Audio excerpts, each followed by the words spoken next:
Welcome YouTube, welcome Twitch, and welcome Mixer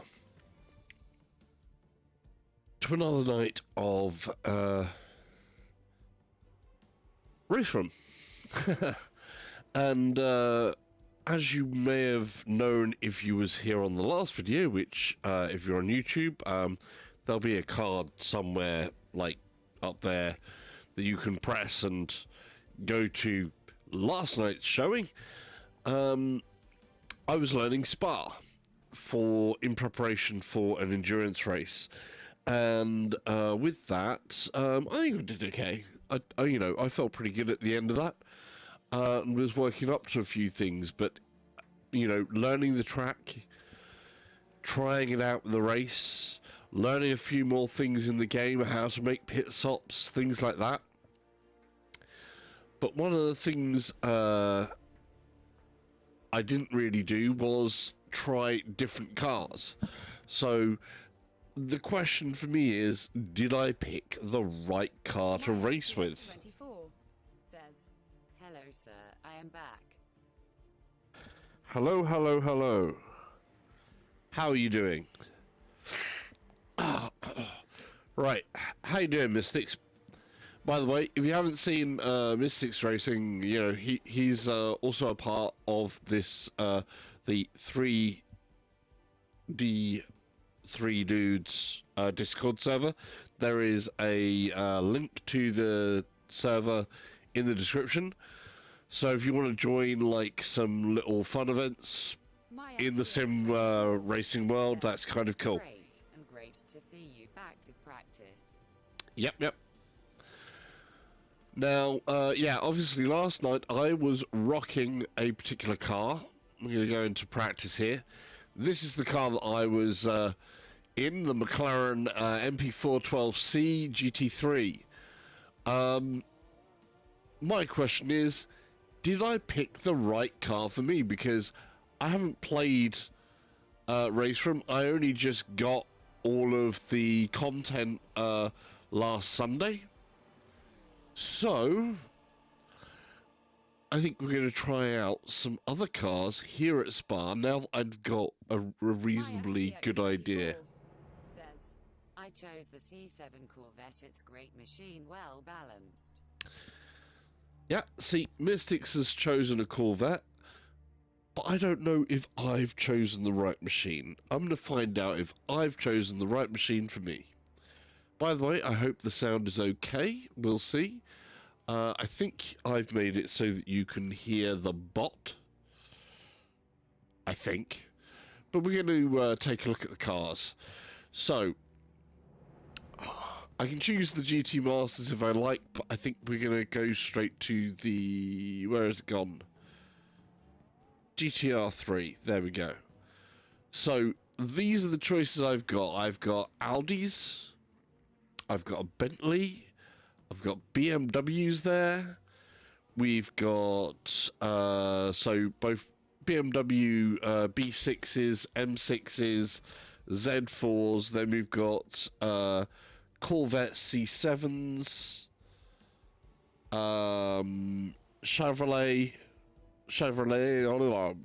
Chevys. Basically, we've got a Chevy Camparo. Then we have this Corvette here as well. The Ford GT3, Ford Mustangs. The McLaren that I was in this one, the 12C, not the 350S. Then we have Mercedes, and Nissans. And then we have the whatever that is, the P45 Competizione. And then Porsche 911 GT3R. So we've got a few different choices. We're going to try out from... We may as well go from an Audi. So this is an LMS. That's really meant for Le Mans. I'm going to want a bit more cornering than Le Mans, I think. So we'll go for the Ultra. And we'll pick some colours. Says HEYYYY. Hey, Sage Theater, how you doing? So, we're going to go with them. No, that colour. That colour.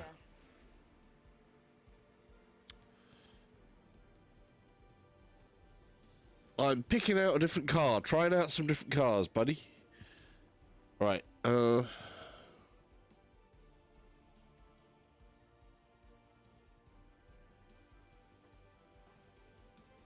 might need to do something here because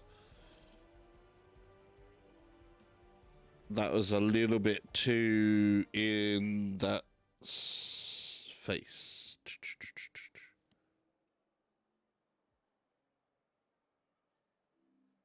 Right. So there's no competitors on the track at the moment. I just want to get a feel for the cars, see if I like them or not, basically. Wow. Let's get this wheel into position. Oh. Sage Cedar. There we go. Guess who's back again? Sage Cedar says GTGCYA. Okay. We are going to see here. So I'm going to go round and we'll see what I think to the Audi and see if I like it or not, basically.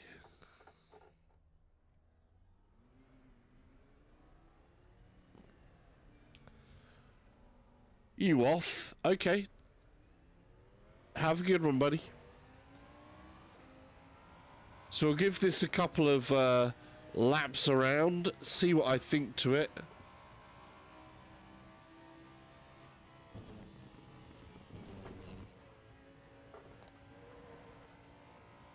Odd shape of steering wheel.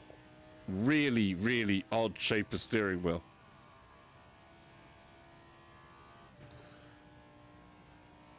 It's lower geared than the...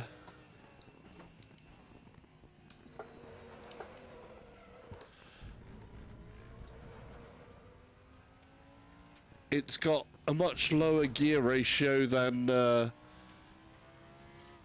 McLaren that I was in last night.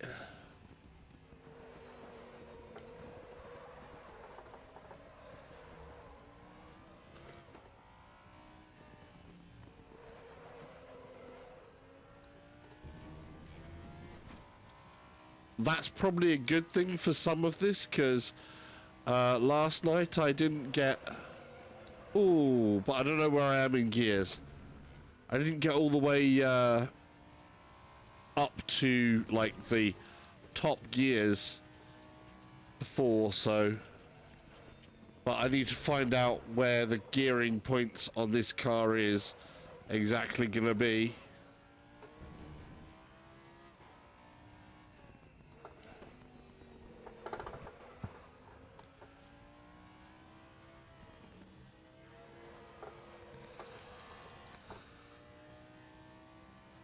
Where its advantage could be.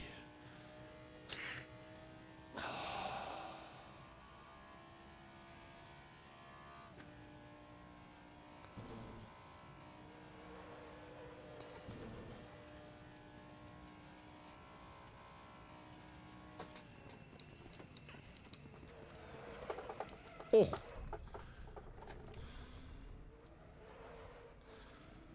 I'm not sure if that's faster or not. We'll see.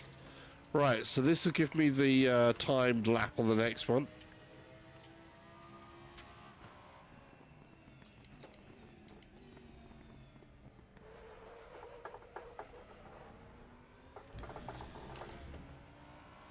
The pickup time from this feels faster than the McLaren. The McLaren's got a lot longer to go through the gears.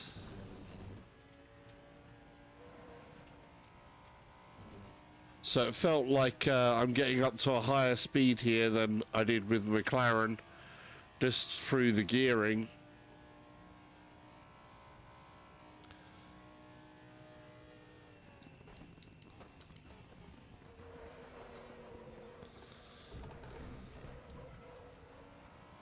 It's taking the curbs a little bit better. Back end. Struggling with that back end.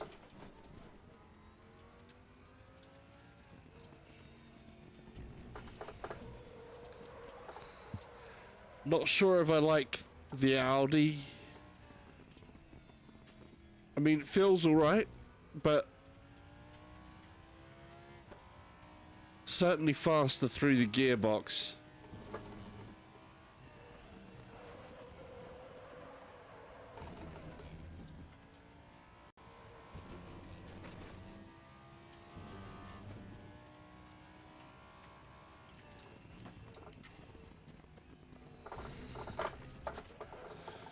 Okay, you shouldn't have stepped on that curb.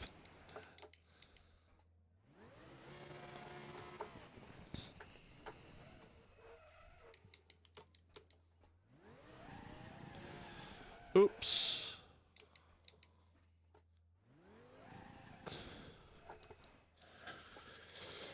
That's not how you get back onto the track. There we go, that's better.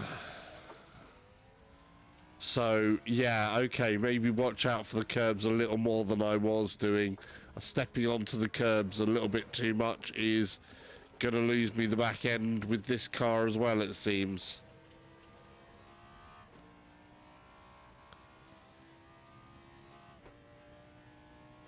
Of course, we're running default setups because that's what we're going to be running when it comes time. Only have time to just say hi today. Sorry, man. Good luck on your adventure.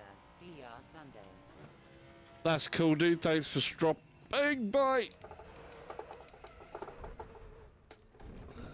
Right, we're going to give this one more lap, but cheers for dropping by, Mystics.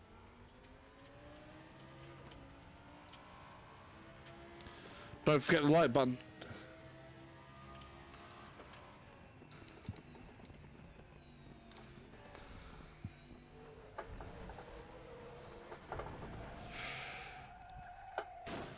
Okay, so this car is where I would normally go down to 1 in the McLaren. That's more of a 2. Because otherwise, this is rather odd.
Oh.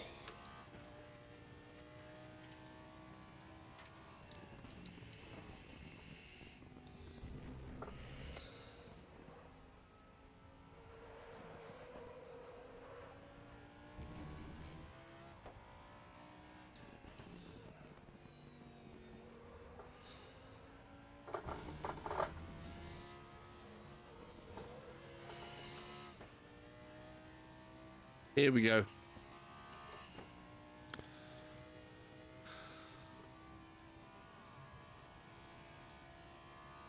Basically, what I'm looking for is anything that's going to be up in those...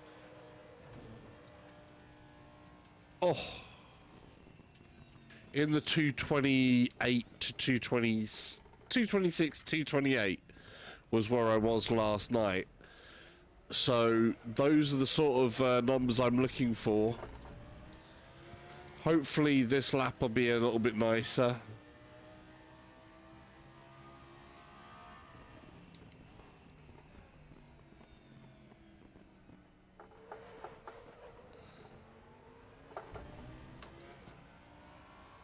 We'll see.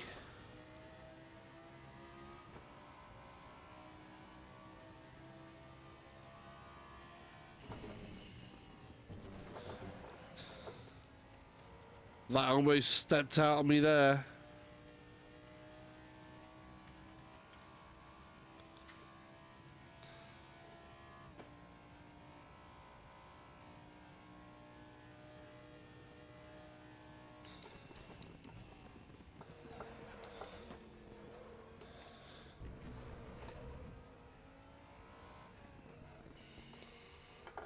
I would have been down in second with the McLaren there. Short shifted a little bit there. Same with this, I would be down in second right about now.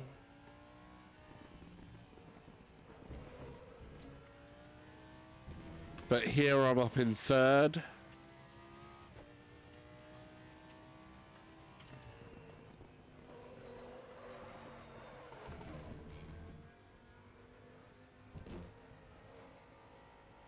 That should have gone down into fourth, but it didn't. I think third is still good there. Hear that screeching around there. That is really wanting to slip away from me there.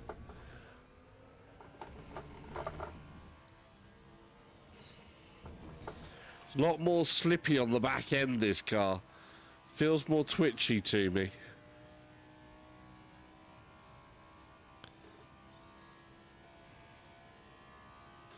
It's certainly faster at this point.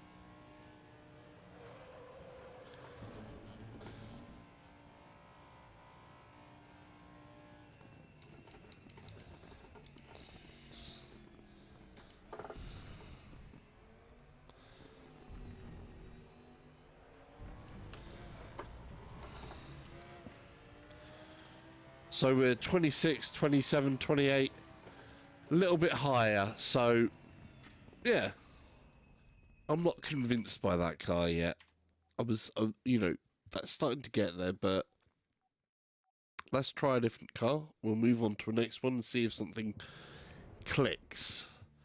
Because what we want is something to either click better than, you know, the McLaren, which is my first choice.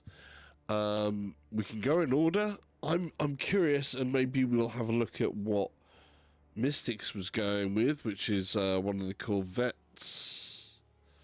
So we got a couple of Corvettes, or should we try a BMW? I think we'll try the BMWs. We got B6 GT3, or this M6 GT3, and a Z4 to try. Let's try a Corvette though. Got C7.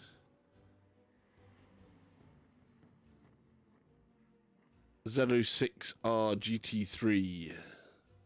We're going to try this one. Go back and forth a bit and see if there's a difference. So we're going to try this Z06R. Has it got some nice look that I like there? That's quite a cool looking livery.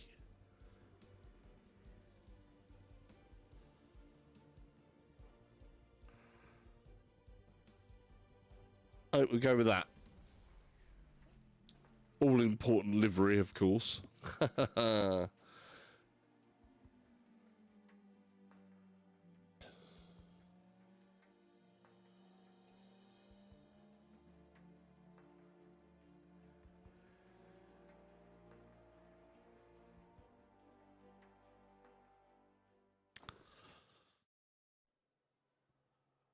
Okay, so another new car.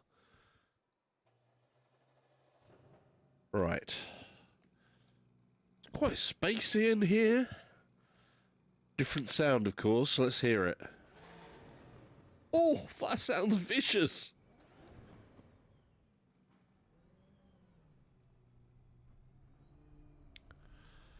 Feels a lot bigger of a car. A lot longer.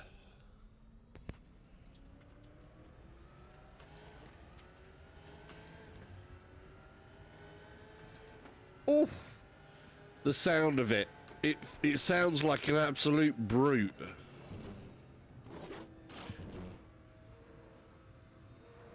It does sound like a proper brute, this car.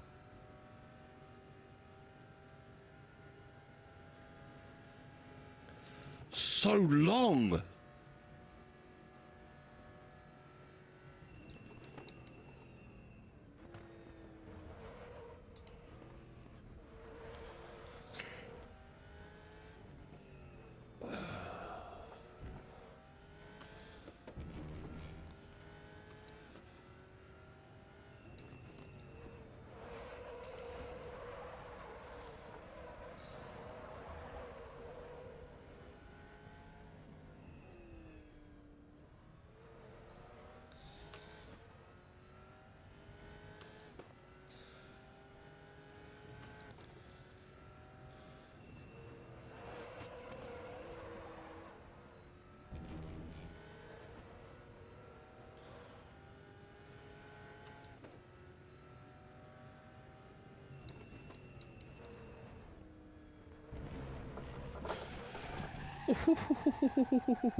Yeah.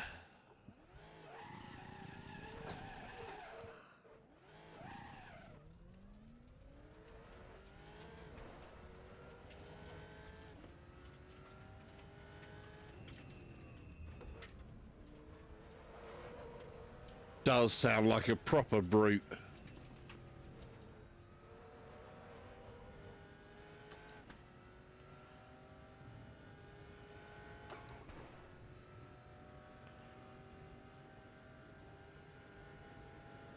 Much different feel from that Audi.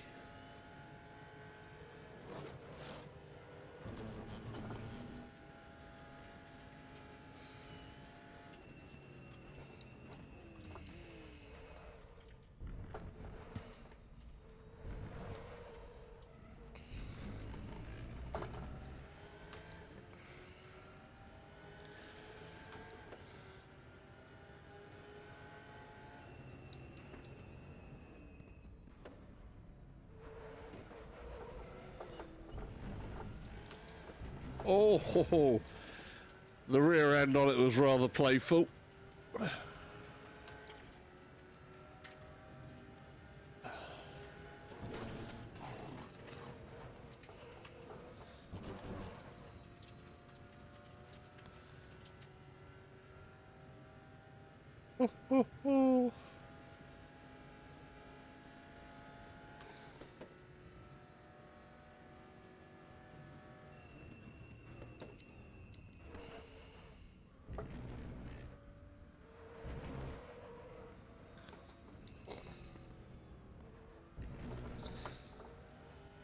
We want to make sure and keep it this time. No spinning out on corners. I wasn't exactly majestic through there.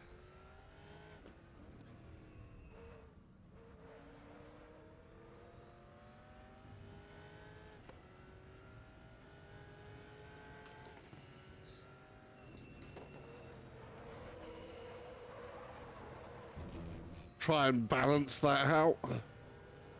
Oh, that's got quite good balance, actually.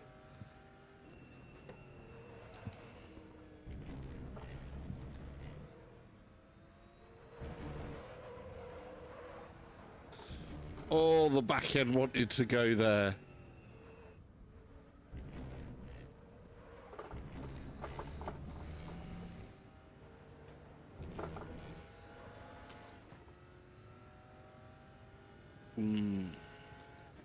Feels pretty good, though it's making me a bit more nervous, this car, actually.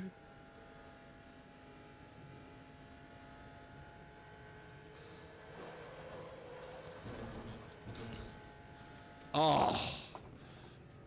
Damn it, I stepped out too far.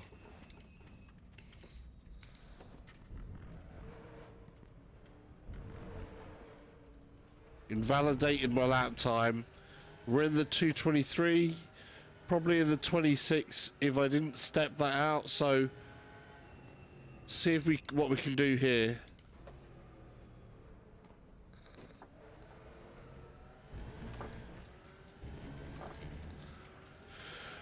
try and get that last corner right and see if we can actually get a proper time with this. Stormy Daniels says, thanks also, it's Friday. Hey, Stormy, how you doing? Oh, I'm in a bit of an American brute of a car here. It's rather thrilling.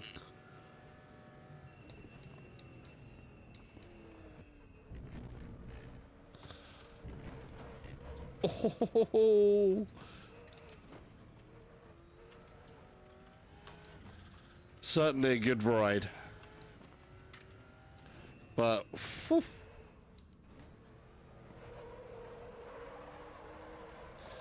bit racy. Stormy Daniels says, oh, I've never had an American before. Stormy Daniels says, how does it handle? It's a bit scary. It's a brute of a car, definitely. I'm not sure if I like it compared to the McLaren yet. It's certainly a nice car, that's for damn certain. Oh, really do have to wrestle it though.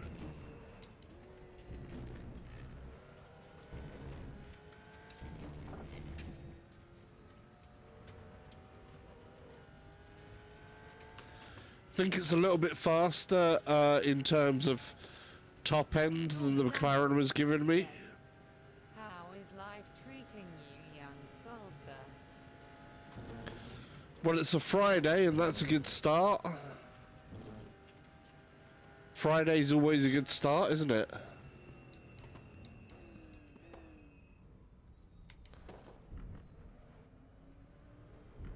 Let's see if I got a time here. We're looking for a 2:26, but it's going to be a 2:27, 2:28, 2:29. So I quite like this car. I kind of like this car. I'm still around about the same sort of times. If I practice more with it, then obviously I can maybe get better. But we're going to try some of the other cars. How are you though, Stormy? I'm good. Like I say, it's a Friday. That's always a good thing. How are you though? So we're gonna stay with some of the American side there. So that was the Corvette.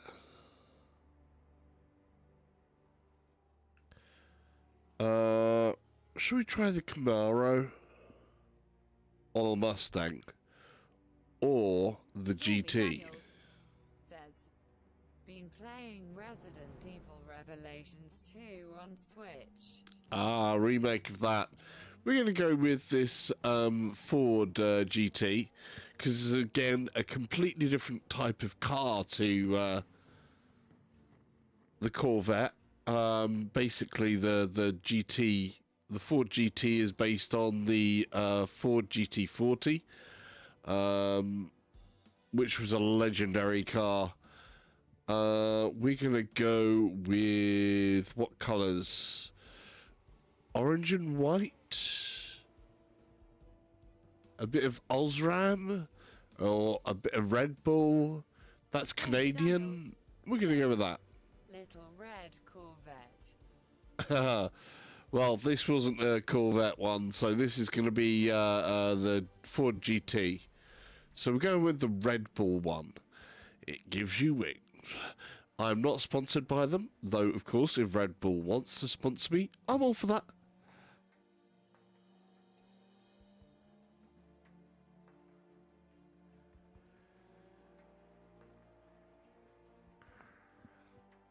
Because then I could get some, maybe a better steering wheel.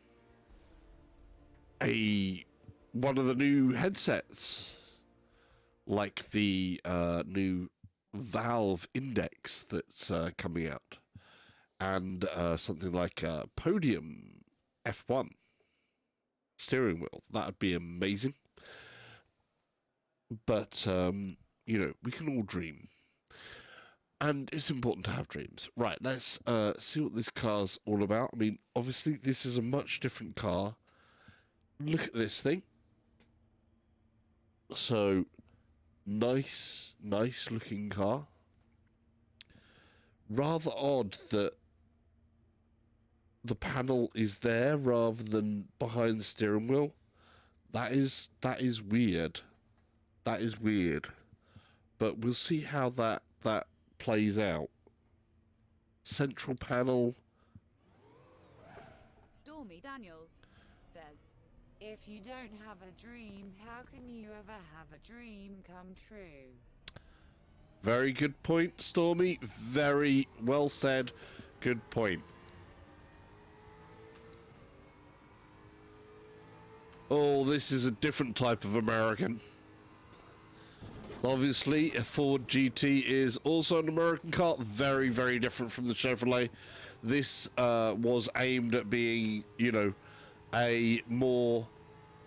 the original GT40 was a Le Mans car, really. It was designed to basically beat Ferraris at Le Mans. It was you know, an American car that was designed to beat us Europeans at our own game. Stormy Daniels says, any British cars on here? Rover Metro like. No Rovers. There is a McLaren, which is what I was driving last night. I was driving the McLaren MP4, is it, last night? Which was my weapon of choice. Which I do like. But we're trying out and seeing, because I don't know the how the cars perform in RaceRoom. So, of course, we have to test that out. Stormy Daniels says, McLaren British. Yes, McLaren is. McLaren is most definitely a British make. McLaren is a British race team, though obviously it has some other German influences over there as well, but their race team is most certainly British.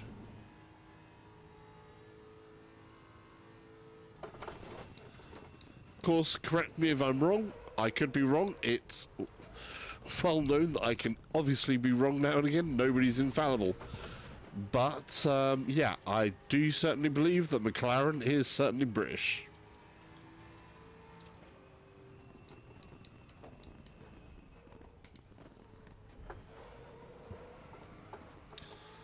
That was a bit fruity. The back end wanted to come out there.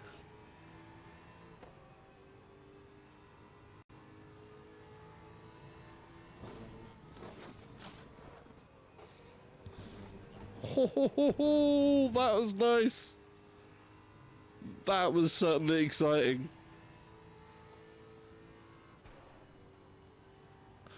I quite like the GT40.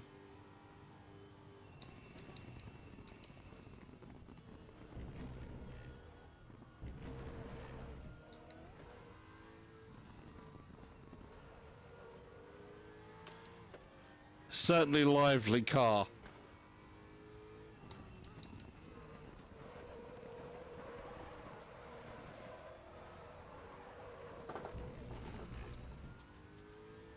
I gotta be careful not to get too confident with it though.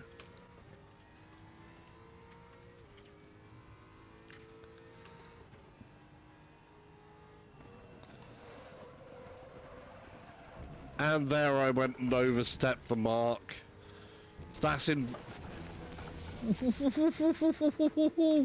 invalidated my lap. It's a shame.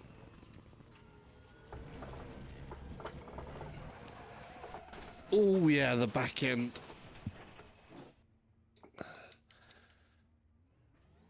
That's a shame. We need another lap to see what the lap time will actually be like, so... but it is a nice car. I could be very close to on the edge here a lot of the time. One of the other things with an endurance race is, can you actually live with it over the span of a race?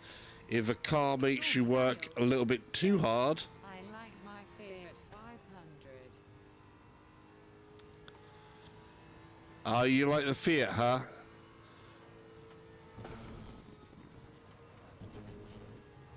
Stormy Daniels says, do you drive? If so, what car do you have? I do drive, naturally. Ooh-hoo-hoo. I have a Kia. I actually drive a Kia Ceed apostrophe D.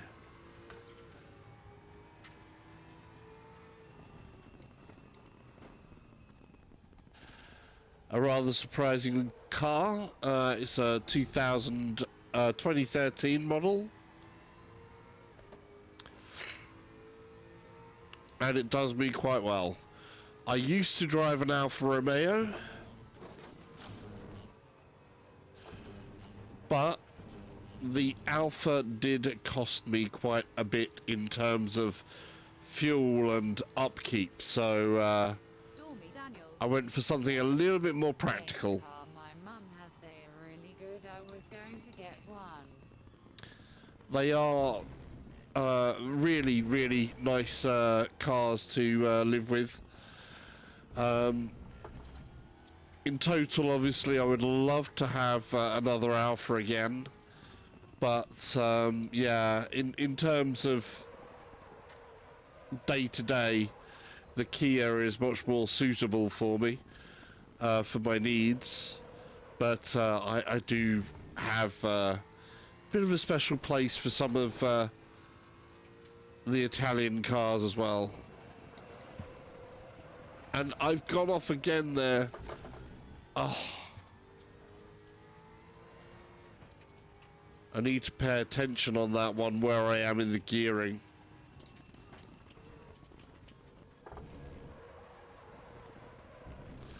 Trying to push it a little bit too much there. I'm running this car a little bit ragged. This car is nice, but quite a bit of work. It's more work than the McLaren, I think, this car.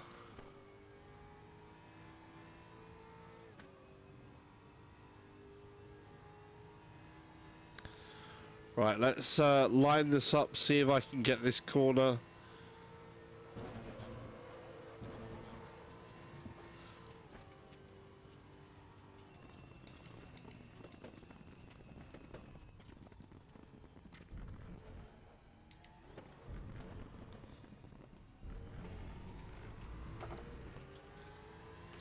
Nice.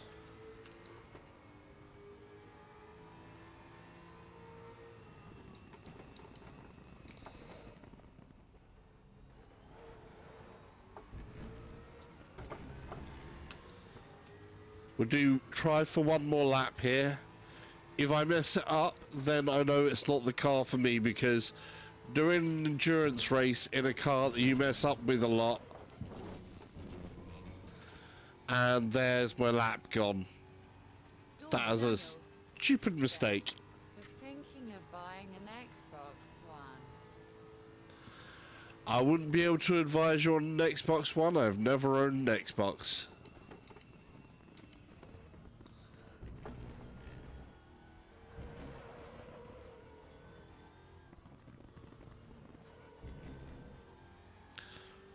I've always been a PlayStation or Nintendo person.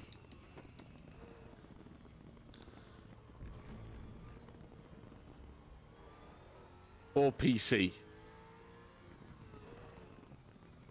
So yeah, never owned an Xbox.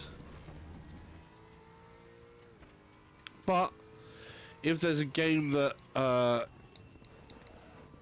suits your fancy on Xbox, that you can't have on a different system, then hey.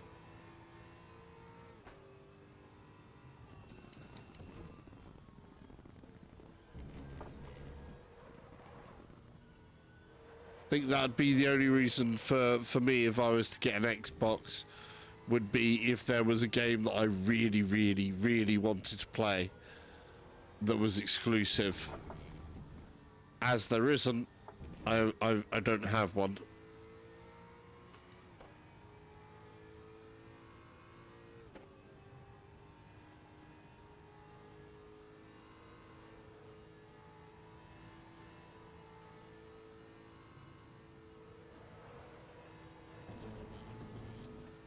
That was a nicer way to take that. We're going to go for another lap because I messed this up.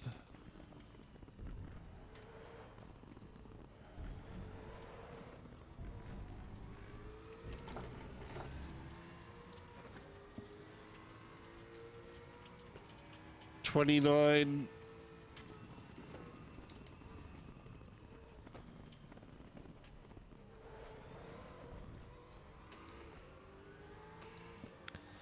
So if I mess this lap up, then definitely not this car. I never thought I would say this, but I love the Switch. I mean, it's not perfect. There are things that they need to improve, not hardware-wise for me, but the online story is a mess. Yeah, Nintendo obviously has quite a reputation for doing quite well with a lot of hardware, but then you always tend to see there's always going to be something that, you know, whichever system you're on usually has some form of downside.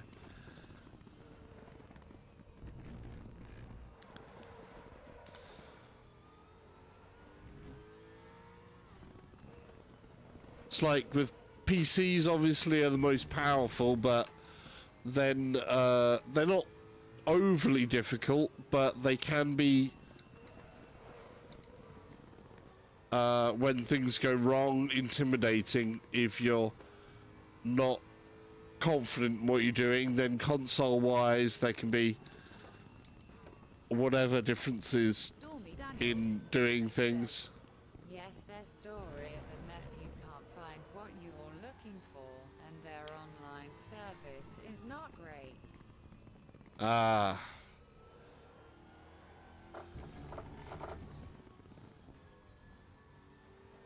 Find that somewhat surprising, though. You know, I'd always think of Nintendo as being extraordinarily usable in things like that, I would have thought, but hey, my last system with Nintendo was the Wii, so which was pretty usable, though I didn't really do much of the online stuff with it, because it really did primarily get used for what did we do? 230, so we're still slower than the McLaren, and that felt like a lot of work. So McLaren on balance is still working out. The Corvette was nice, but this Ford GT, it's a lot more work. If you're really good for it, then you could maybe get something more out of it, but for me, I don't think it's going to be that. Right.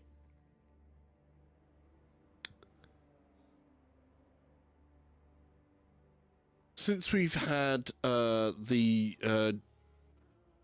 GT40 is the Ford GT is rear engine. For instance, I went online to play Mario Aces Tennis. It couldn't find an opponent. This has happened so many times. Not sure if that's to do with no as many Switch owners as PS4 that I'm used to. Possibly, but there's a lot of people that have Switch. I mean, it's very much of a muchness. So we've gone here, obviously, for mid-engine car, a mid-engine car. Let's go with another mid-engine car so I've got another comparison. Well, a rear-engine car, should I say. We're going to try the Porsche 911 GT3. I'm actually going to go with the colours that I actually associate more to the previous car that I was in, which is this blue and orange affair.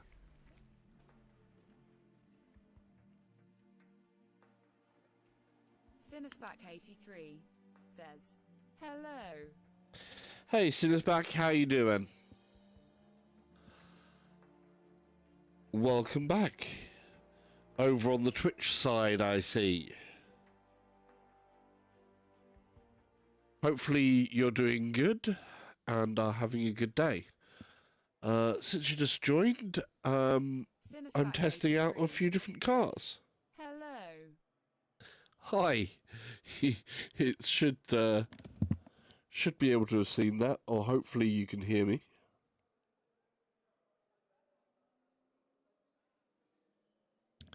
Or did you just want to test your hello back? I am upset about Sega and their financial issues.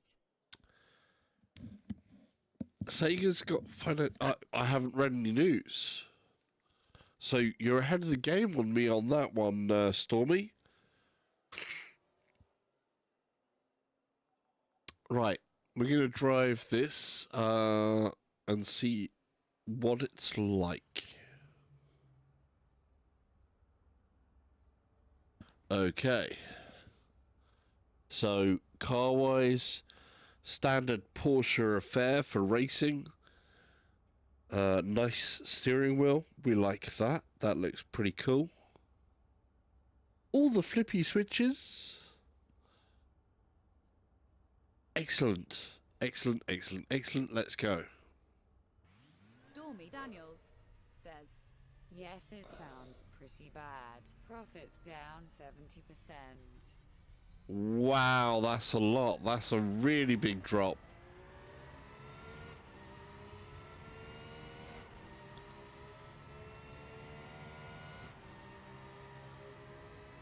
The sound of that engine. So obviously Porsches have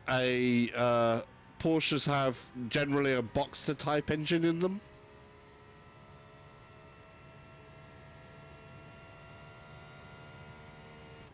So they're horizontal in nature. They have their own feel to them as well in terms of handling, because all the weight on this car is out the back end. The drive is out the back end, the weight is out the back end.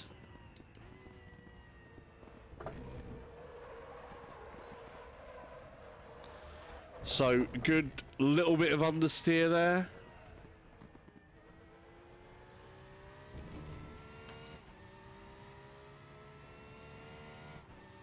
You kind of expect with the front end being more light.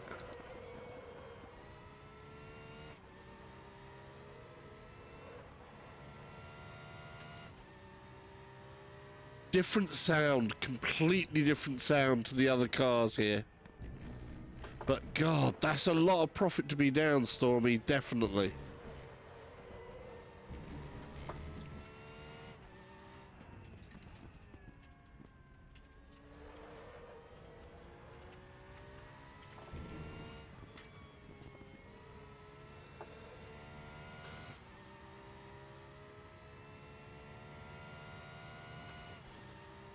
Sinusback83 says, hey Salsa, I don't think your stream is working on Twitch.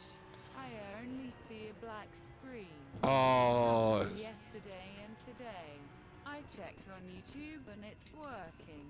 I also see that my hello comments went through. Okay, it must be because I've got the quality set to too high.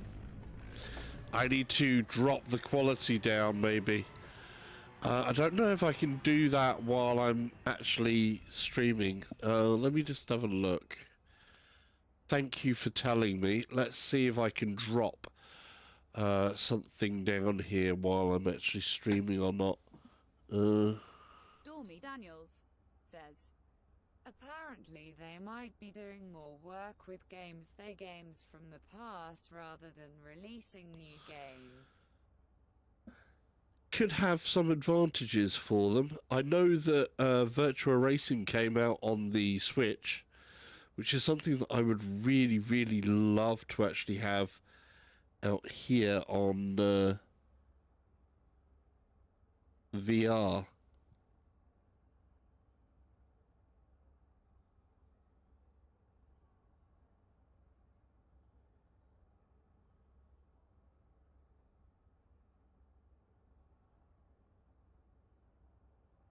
Right, just trying to do something.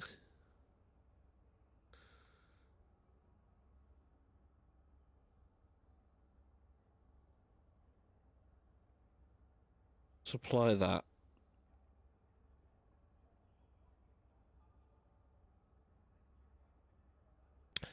Okay, that should have hopefully changed something.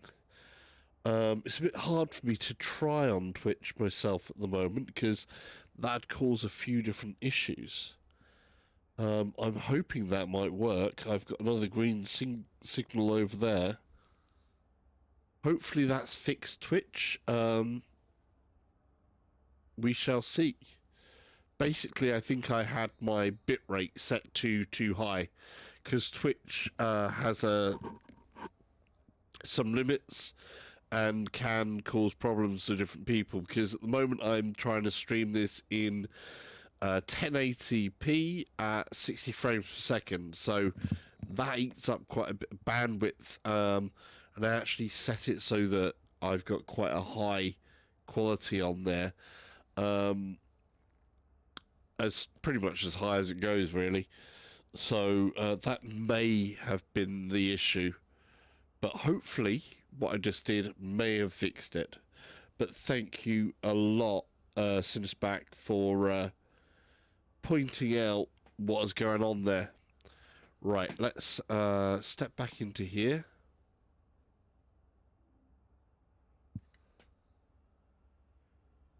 Right.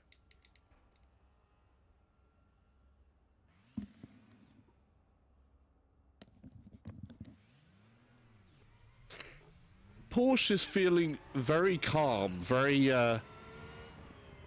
stable of a car next to that Ford GT, by the way. No, I mean, Sega's got obviously a huge back catalogue of games there as well. It's really strange as well, like, there's things that I haven't seen that I would like to have seen from Sega.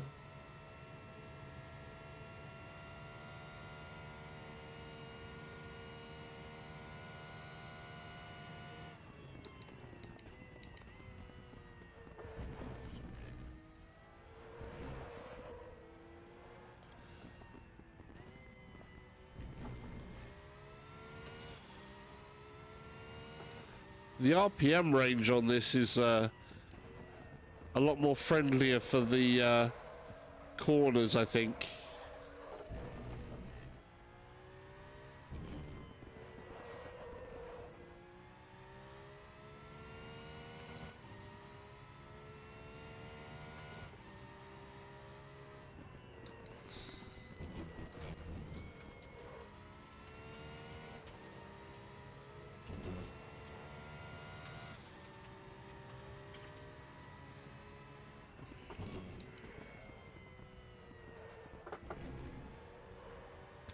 Yeah, this is a lot more manageable than the Ford GT.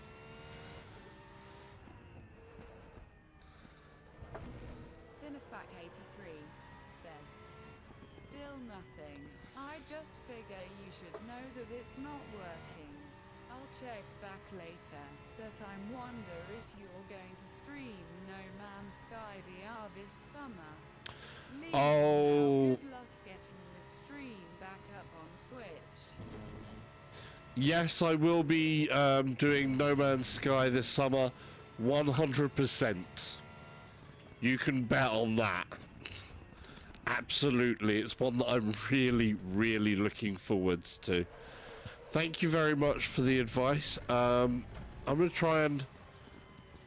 Right, before I go over this line...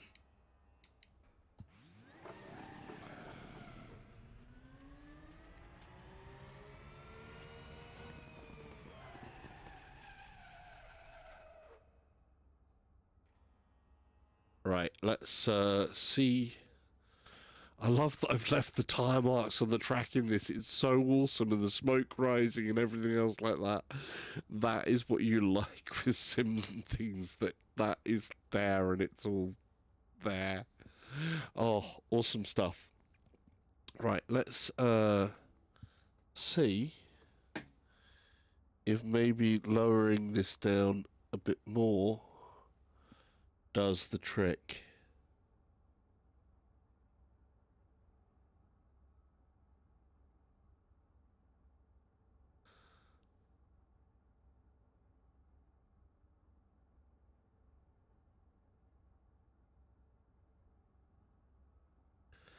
Put the bitrate to 8,000 rather than...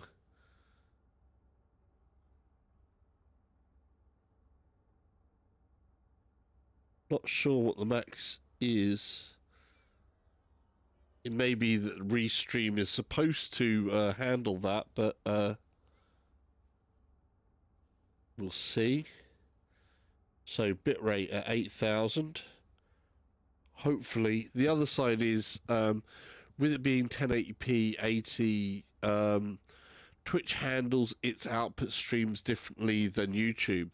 So if someone's internet wasn't up to it enough, then it may be a case that I should aim lower on the spectrum of quality to ratios and things like that, so that it makes sure that everybody sees it. I am curious. I can't do that at the moment while I'm in the middle of the stream, though, because that's going to be a little bit too much. But thank you again, though, for advising me on that one.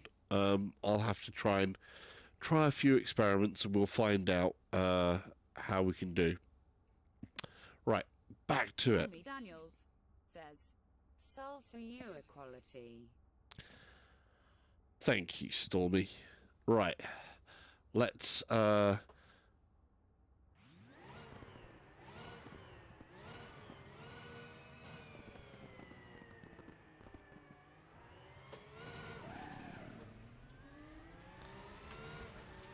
try and get the lap up this time.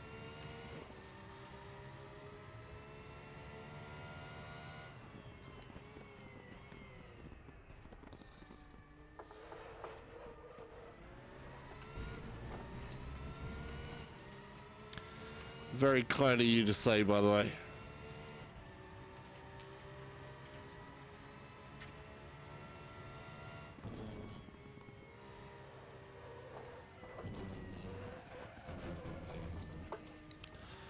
Almost lost it there. I was trying to push that rather hard.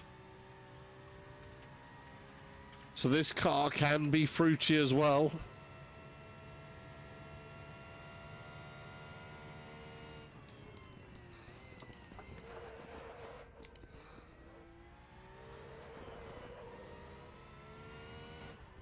It's an odd combination of both understeer and oversteer.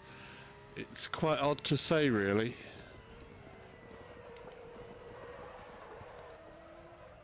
Definitely finding it more manageable than the Ford GT, though.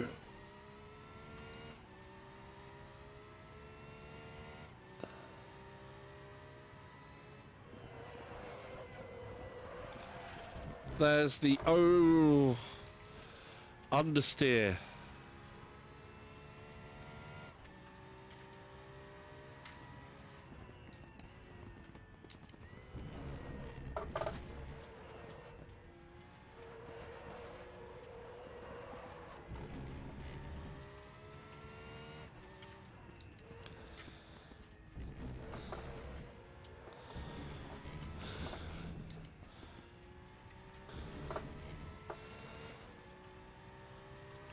I'll have to eyeball it on the timer up there.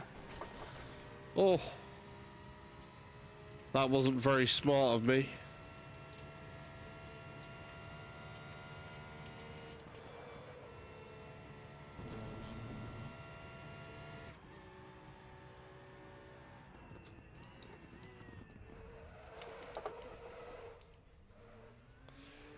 That was close. 225. So 230.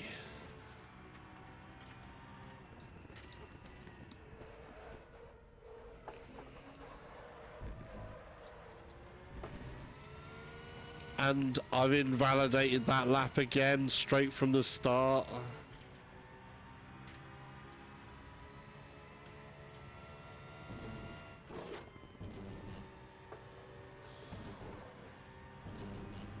Though I am quite liking this car though.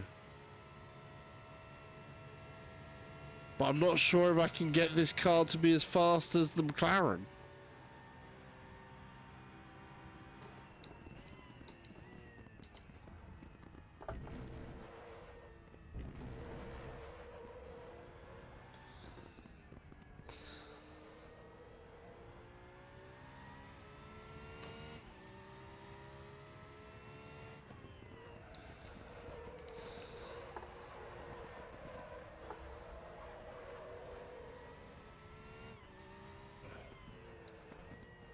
Visibility is good.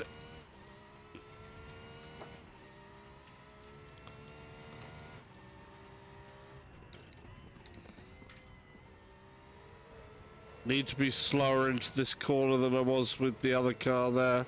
With the McLaren, certainly I can get away with braking later on that corner. Stormy Daniels says, You got this salsa.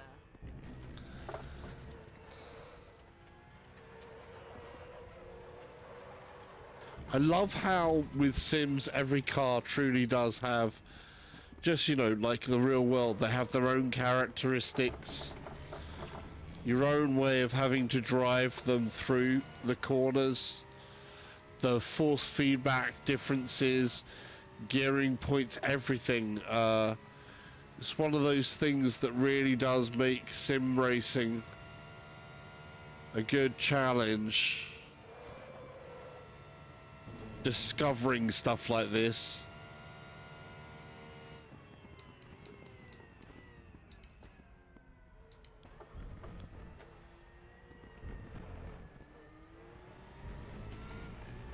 $223, 25, 26.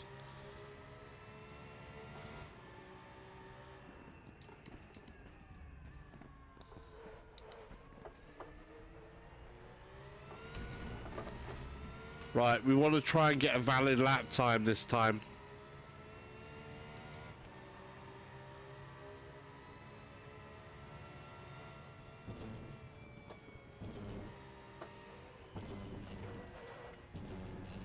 Oh, that was right on the edge. It's certainly got enough drama there.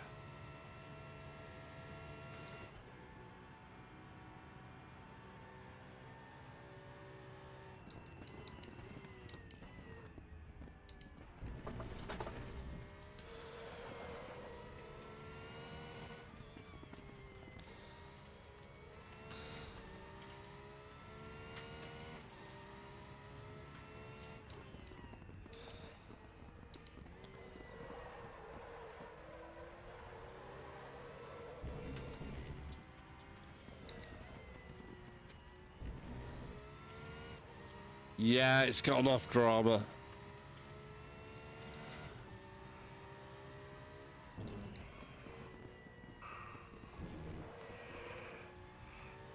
Yeah, calmer with this corner, and it can work out quite well. It can still keep the fourth, but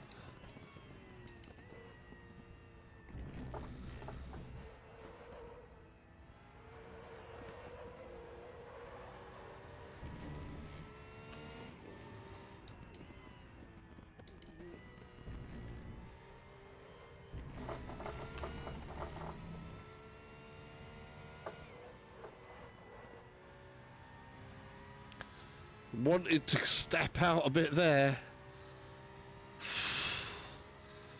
Does have its moments, this car.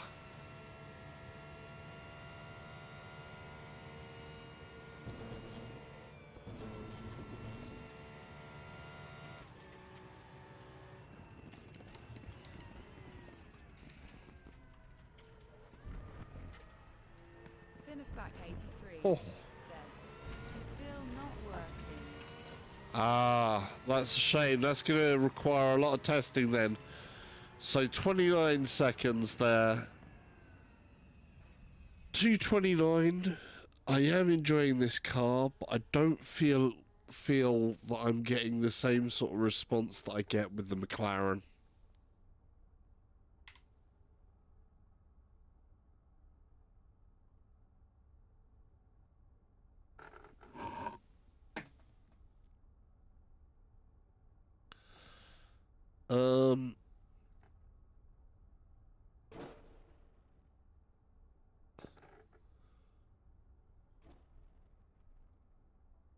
It may just be that I'm trying to stream out too high for Twitch altogether. I don't want to pull too much down on the bit rate here because that's going to be 7,500 on the bit rate.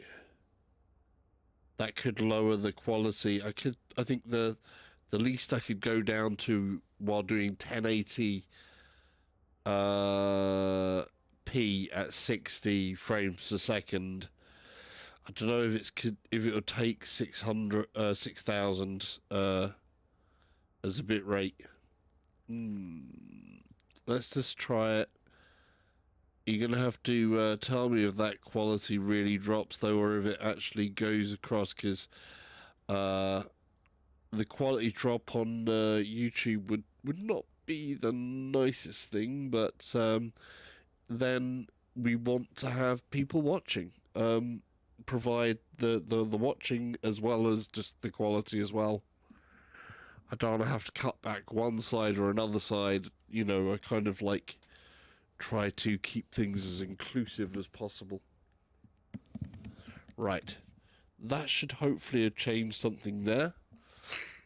Hopefully it hasn't affected the picture quality on YouTube. You may notice it, you may not notice it. I don't know. Right, let's see. Where was I going? I was going to boom, do that. And we're going to come and try a different car. So let's try a different car. Porsche. It was a nice car. I do like the Porsche, but still not quite there on the speed. So let's try this Competizione. Nice Italian car. I do like Italian cars. Ooh, it's very pretty. Does look pretty. I think this orange, I mean, we can go full on green, but I think the orange works. That's a nice looking car. That is a nice looking car.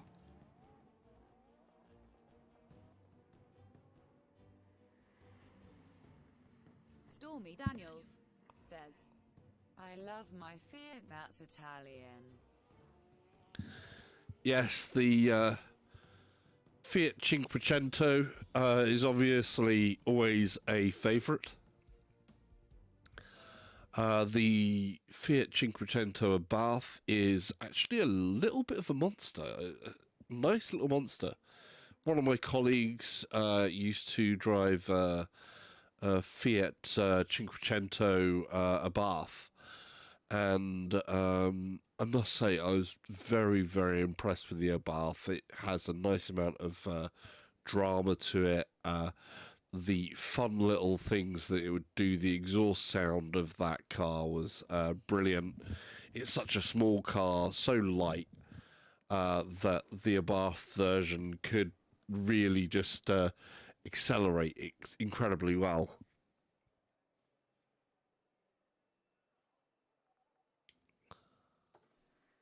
Oh, look at this. Oh, this is nice. This is cool. So far that way. I know there's a scale thing on RaceRoom. I think the car feels a little bit big at the moment. Just this, but not the car itself. I think it's to do with a scale setting that's actually in the game. So I might need to tone it down one because it feels like everything's slightly bigger than real. But let's hear what this car sounds like.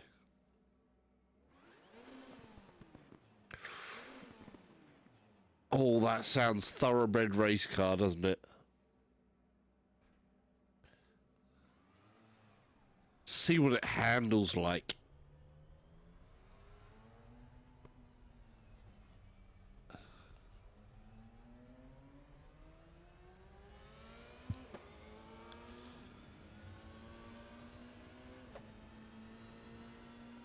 See if it's going to be a handleable Italian or if it's going to be one of those ones that's a handful. I think handful is going to be what it's going to be. Yep.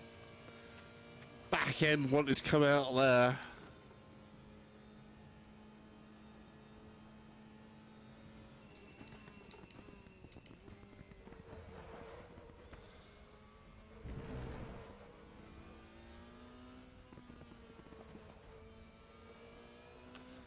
We'll take it reasonably easy to find out how this car likes to play, because I think... Hey bud, chat. Trying some different cars, I see. Thumbs up. Sadly, I'm behind on sleep and will go to bed. Just dude. say good luck with training. Have a great streaming night. See you Sunday. Thanks, buddy.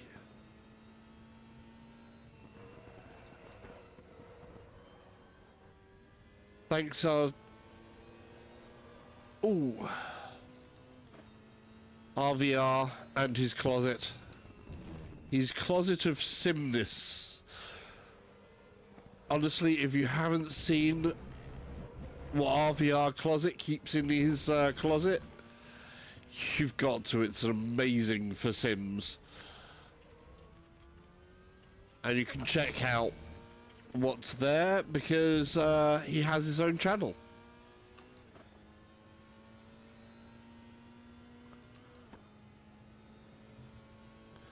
And he has lots and lots of different gear shifters as well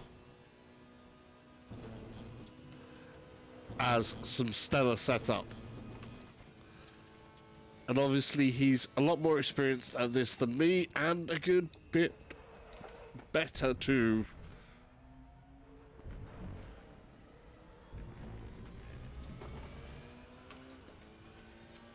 But they are quite humble.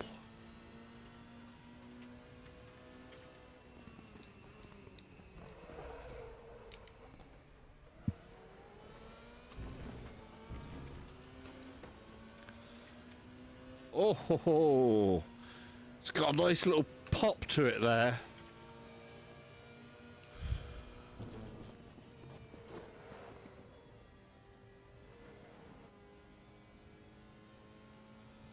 That could have been, I didn't push as far as I could there. I wasn't on the edge.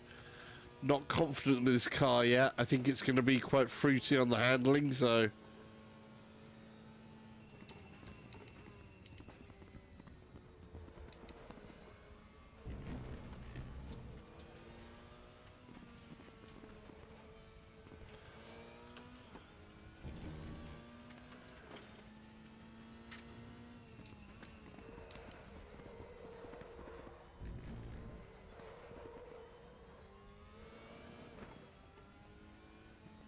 That was right on the edge. Back end wanted to come out.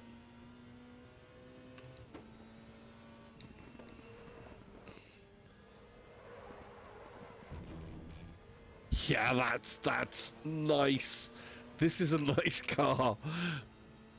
Certainly fun to drive. Daniels says, Has anyone ever told you that you had big, beautiful eyes? Yes, You did.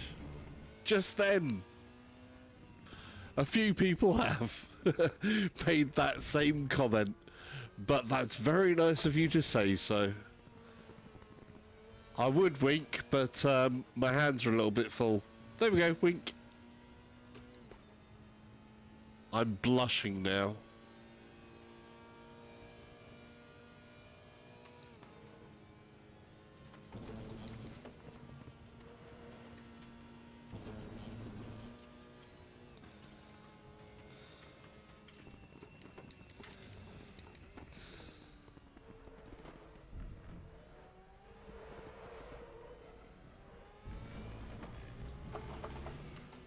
Stormy Daniels says, Elmo eyes. 28. That's a good place.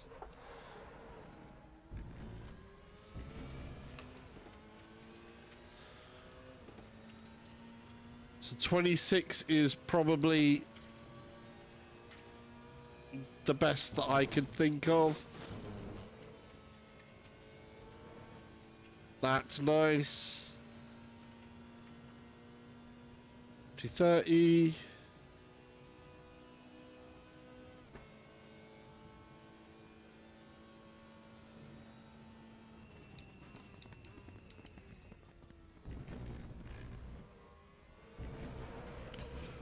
Oh, we're trying to be a little bit, push it a little bit more than it was last time.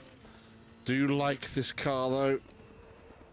Definitely finding the balance with this car is fun to drive.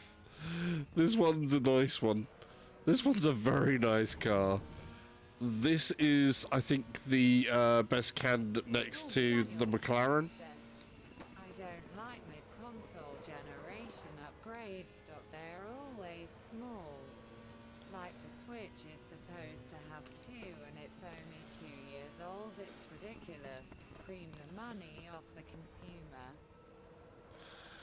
consumer. This is the nature of technology, I'm afraid. I'll have to read that back in a minute though. I'm not sure I quite got your argument on that one. Obviously, when it comes to spend outs, VR being at the edge, it has been a reasonably expensive affair. But that's what you get on the bleeding edge of technology. But then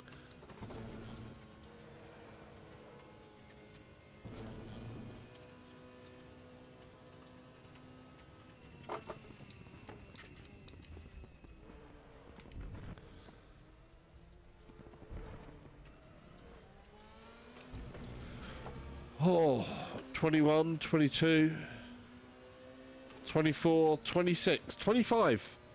We've just got a 25. That's my lap record so far. So I have officially beaten the McLaren Stormy Daniels in this competition. That is true, but the technology isn't that advanced in 2 years to make a massive difference. It's like they are rushing it out with nothing to show. I don't know, because I mean, if you think in terms of the demand of things, there's been a lot of money sunk into VR in terms of where it's going, where it could be. You've got the Quest coming along, so standalone stuff that's based off of some phone technology as well, which has been developing over a number of years. But they're just kind of enacting that into what they do with VR and pushing this side a lot more. I mean, to actually make it a success for VR, there's a lot they've got to do. But other console stuff is slowing down in other ways. I mean, graphics speaking, in terms of graphics cards, generation on generation power is changing. Computer generation on generation power is changing as well. It's almost getting to the point where instead of it always doubling with each iteration, it's not quite doing that anymore. So when the newest thing comes out, it's seemingly more expensive for not as much gain. PS5 can do 8K apparently. 8K, we don't have 8K TVs yet. Not enough people have 4K. It's all rush. Just get those games pumping out. Well, the 8K thing, you can get 8K TVs, though very limited. I do agree, there are very few people have them. There are very few people that have gone full 4K. I don't think it's quite so rush though on the case of the PS5. Saying that it can do 8K, doing 8K native depends on the type of game. That it can do 8K output is fine enough. That's what they're heading for, because the rush to get more pixels is what the public is kind of demanding, and not really thinking about why they're demanding it. So on the VR side, the demand of different things is taking on a different aspect, because we've gone to this length of graphical quality in the 2 dimensions, and people want the VR side to come up to the same sort of standards as well. But for the PS5 and the PSVR in particular, we need that horsepower there. I overstepped that amount. It's nice to know this car is really manageable.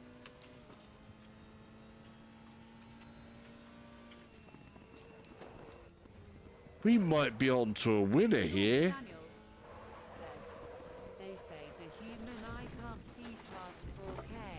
I never give a damn about resolution, it's all about the quality of games. VR-wise, I get why you need that resolution. Well, yeah, VR hasn't caught up to the actual eye to scale thing, and the actual thing on resolutions isn't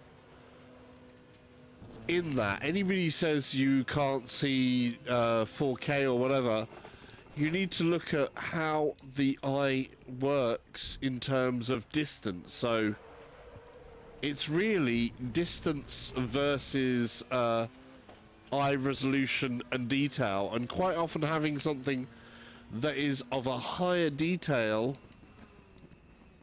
is still perceivable to the human brain, and it's what the human brain perceives is the big thing. But I think it's a case of scale to resolution is the issue. So, I mean, iPhones had the whole thing of retina displays. And that's supposed to be that. But you also have to remember that...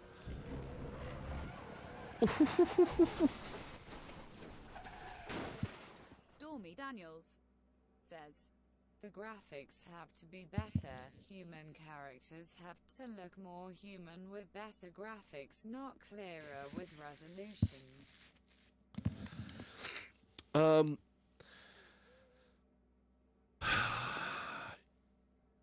Yes, there is an angle to that. But you also go, okay, if you can produce something that's good and clear at the resolution of a screen without having to super sample and then come back down to get cleanliness of lines and this and that and the other, it's all more complicated than it seems. One of the examples is actually something like for VR is apparently with the what headset?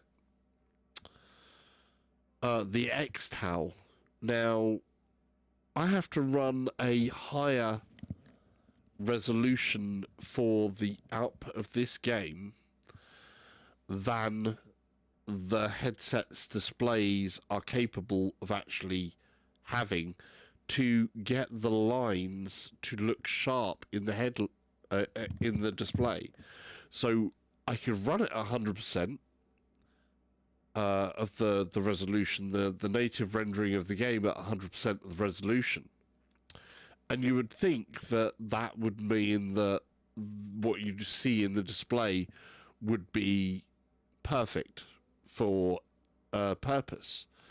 But it turns out that you still need to super sample. If the graphics can't look better where the humans can't look more human than the last generation, then the technology is not ready yet. Or it's a case of the game's complexities or whatever in terms of making something. That's where it gets a little bit thin, because you do have some games out there that really do amazing jobs of making people look real. In VR side of things, if you check back on, like, say, my Lone Echo streams, Lone Echo in VR, when it comes to making someone look human, is incredible.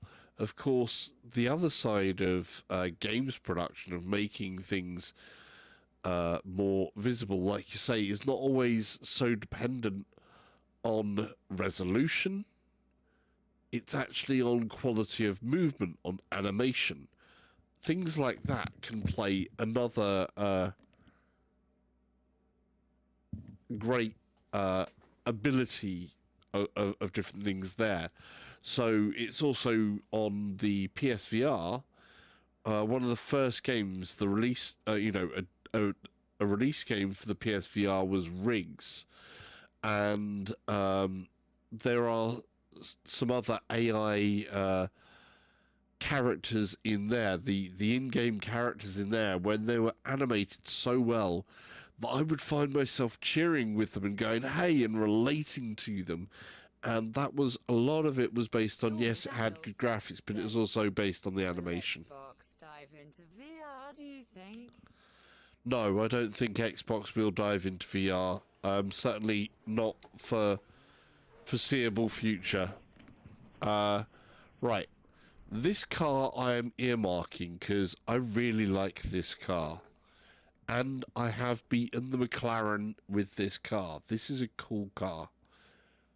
So this is a maybe of a car to possibly replace the McLaren.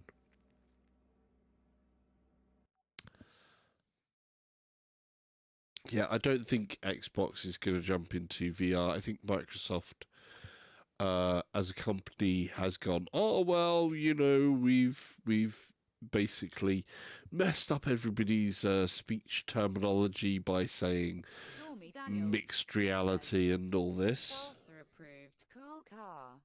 Yeah, this is a Salsa approved cool car. The competition here is a Salsa approved cool car, definitely. Like how it handled. So the P45 Competizione GT3. It looks good. It drives well. It was manageable. Had a turn of speed to it. Had some drama to it. That's the type of things you want. Says Jaguar XJ220, a cool car. Back in the 90s, yes. Now, it's very much showing its age. The McLaren F1 is always going to be a cool car, because that was just blow your mind coolness. The Jaguar kind of missed its mark. Lamborghinis are still cooler than the Jaguar 220. At the time, the Jaguar XJ220 though was like, oh my god.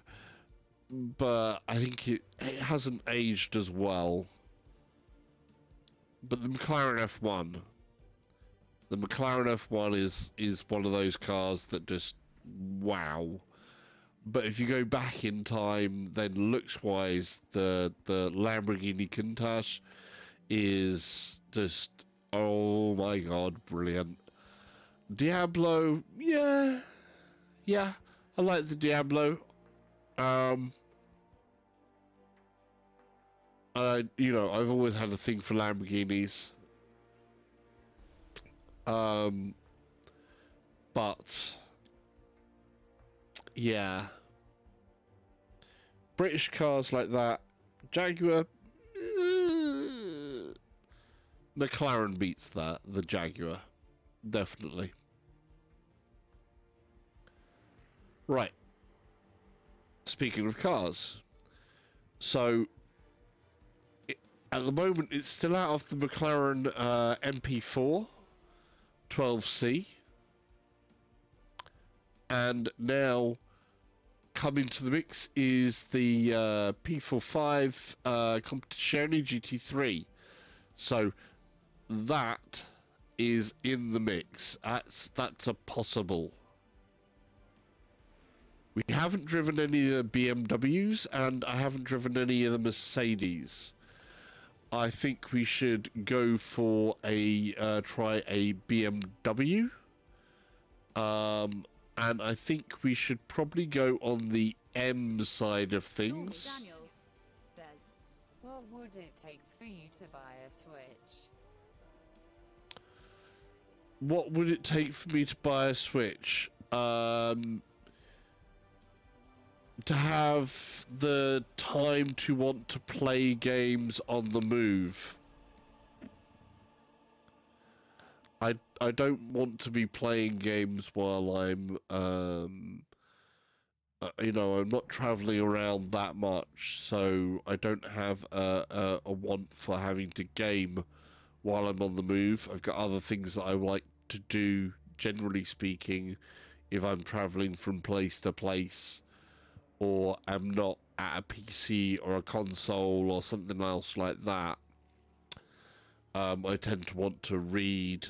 I tend to want to try learning Japanese a lot. So Games on the move is a niche market, I guess, other than mobile gaming.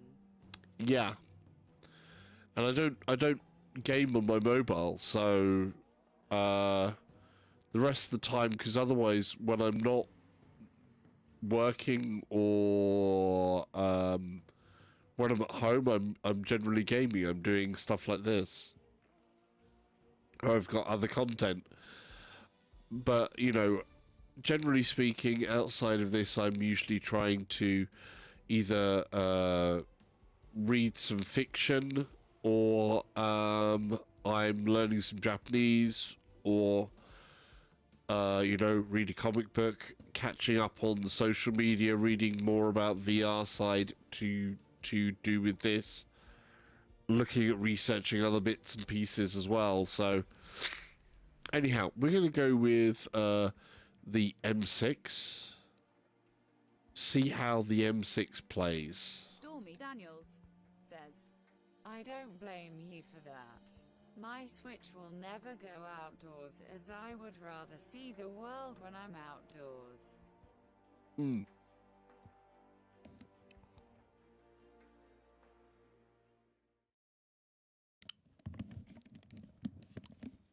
Stormy Daniels says, And the Switch is too big to be portable for me anywhere.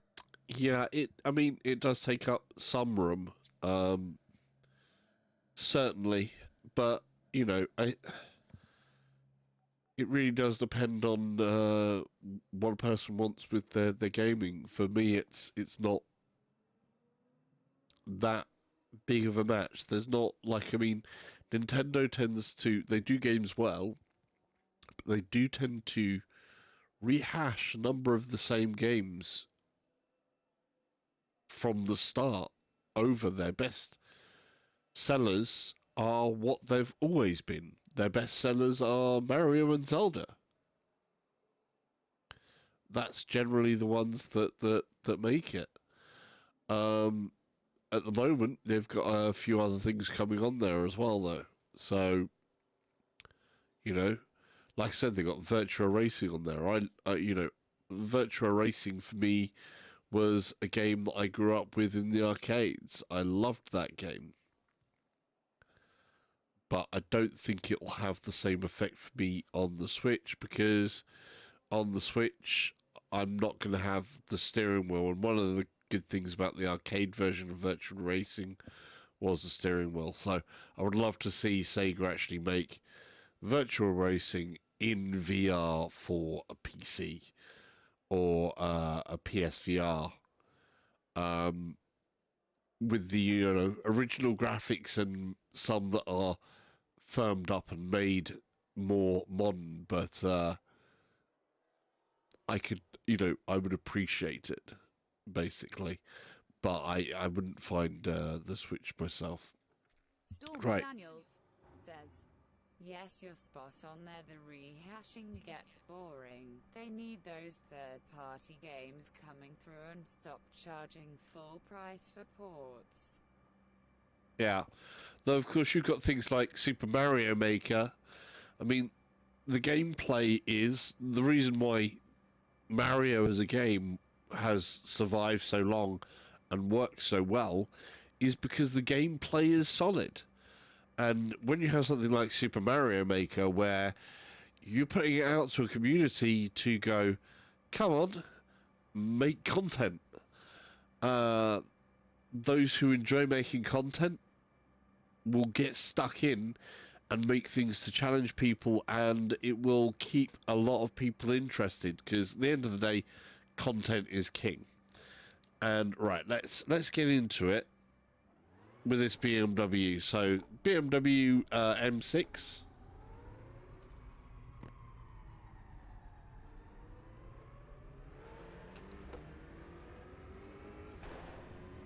Oh, it makes a bangs.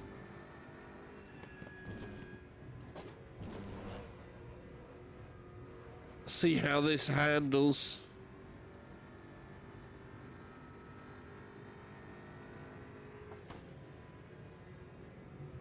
Bangs and bangs.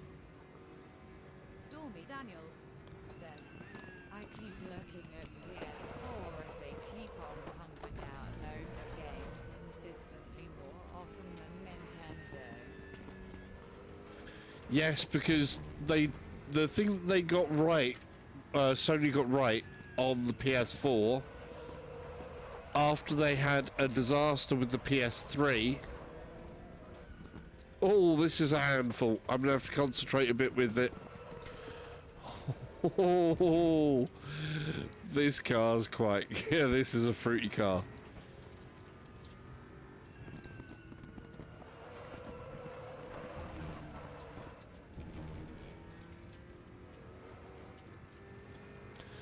Yeah, they tried to refocus. They refocused on what's important. They found why was, why did the Xbox really win over the PS3, and it was simple. It was the games. Content is king. Games and network games and things like that. And that's where they went in, made it easy. And that's why they've, the current generation, why they have been continually winning.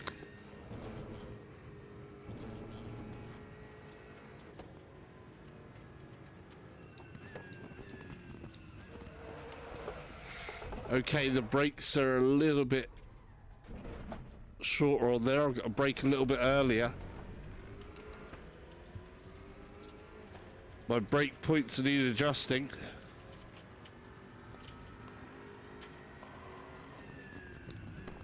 Stormy Daniels says, I do want to get a Nomad, but they are really expensive.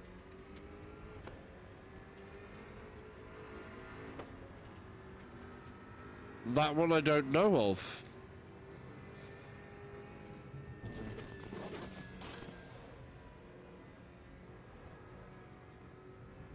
You've mentioned something that I don't know about there.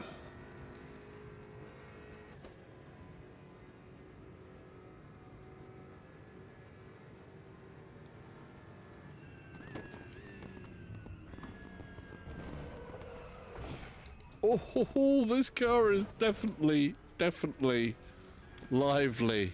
Stormy Daniels says, Sega Nomad, you put Mega Drive cartridges into its portable. Oh, okay, yeah. That's, you know, a third-party build, isn't it?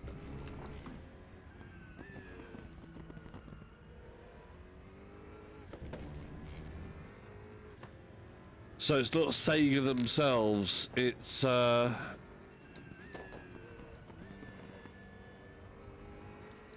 third-party company that's built that, I take it.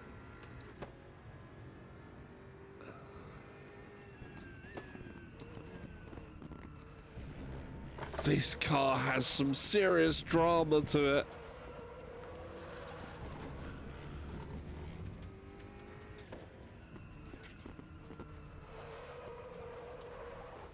Stormy Daniels says, Yes, I think so. Alex Hale says, hey Salsa, Hey Alex, welcome to the stream. How you doing?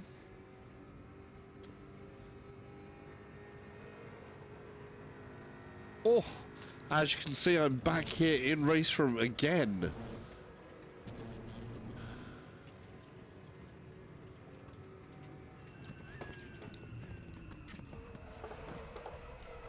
Oh, I need to brake a lot earlier with this car.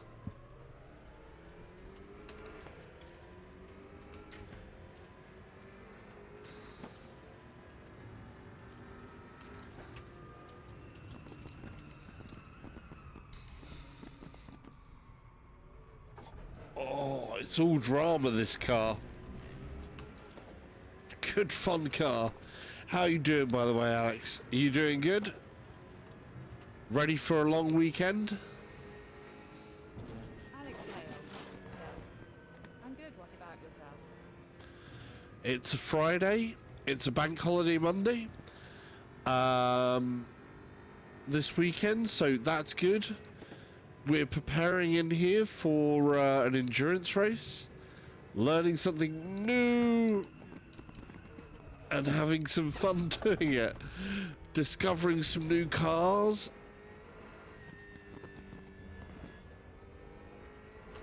I would say I'm doing pretty well. Alex Hale says, thank God lol.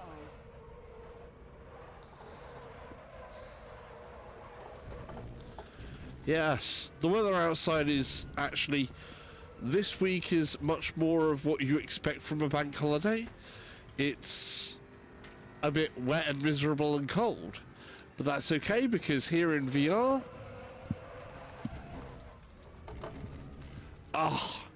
I invalidated that lap.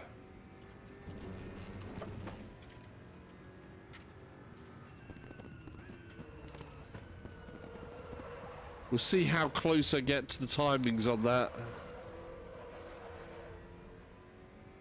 I've managed to get a 225 as my fastest so far. And that's in a, what was it, was it a P45 Competizione, which is a car that I had never heard of before. But nice car. Next to the McLaren that I had been using before.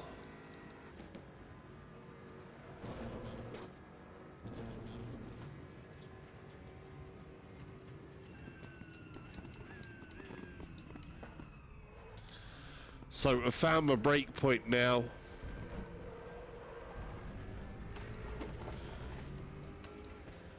So yeah, the great thing about VR, if the weather outside is bad, it don't matter. Are you sick? I'm not sick, no, I'm good. But no, obviously it's Bank Holiday Monday, so public holiday on the Monday, and normally when there's a public holiday, the weather usually goes rainy and cloudy, or, you know, and cold, which it's gone a little bit more colder than it has been, and it's been raining and that today, so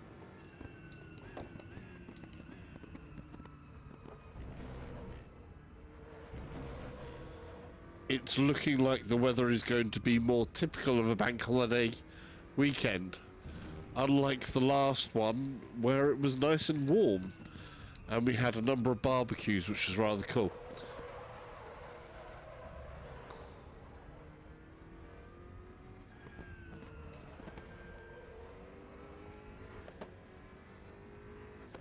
This car has got a bit of drama to it.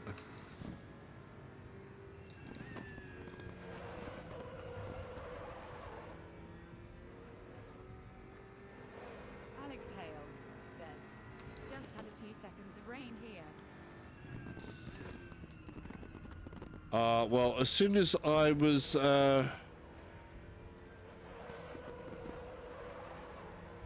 it started raining, before I left work, and it's still raining outside, so, but we're in VR, so that doesn't matter. I wasn't planning on doing much outside this weekend, so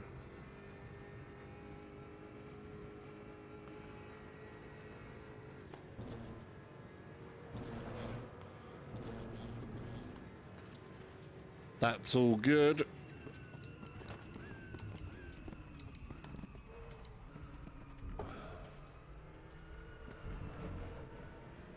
See what we do. Oh no! That last corner. So we're looking at a 27 with this. We want a valid lap. This car seemed, I thought it was going to be faster than that. I messed up on the last corner and invalidated my lap. I shall have to do another.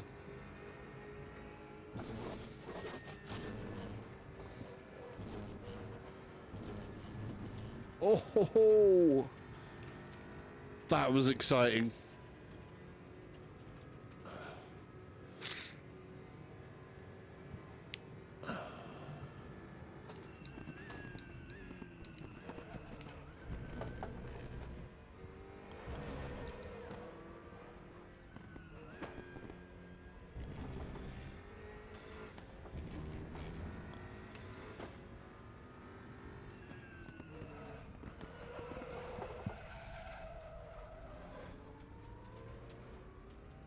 Oh, saved the lap, but messed up the corner.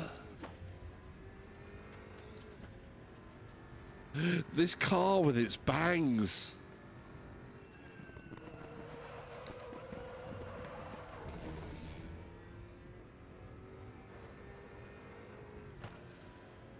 Oh.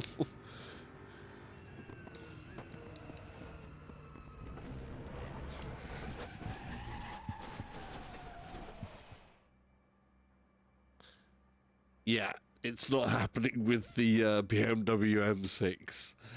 The BMW M6 is good fun, but it's not the one that I'm looking for an endurance race. So, should we try a little Z4? I think we need to try the little Z4 after that.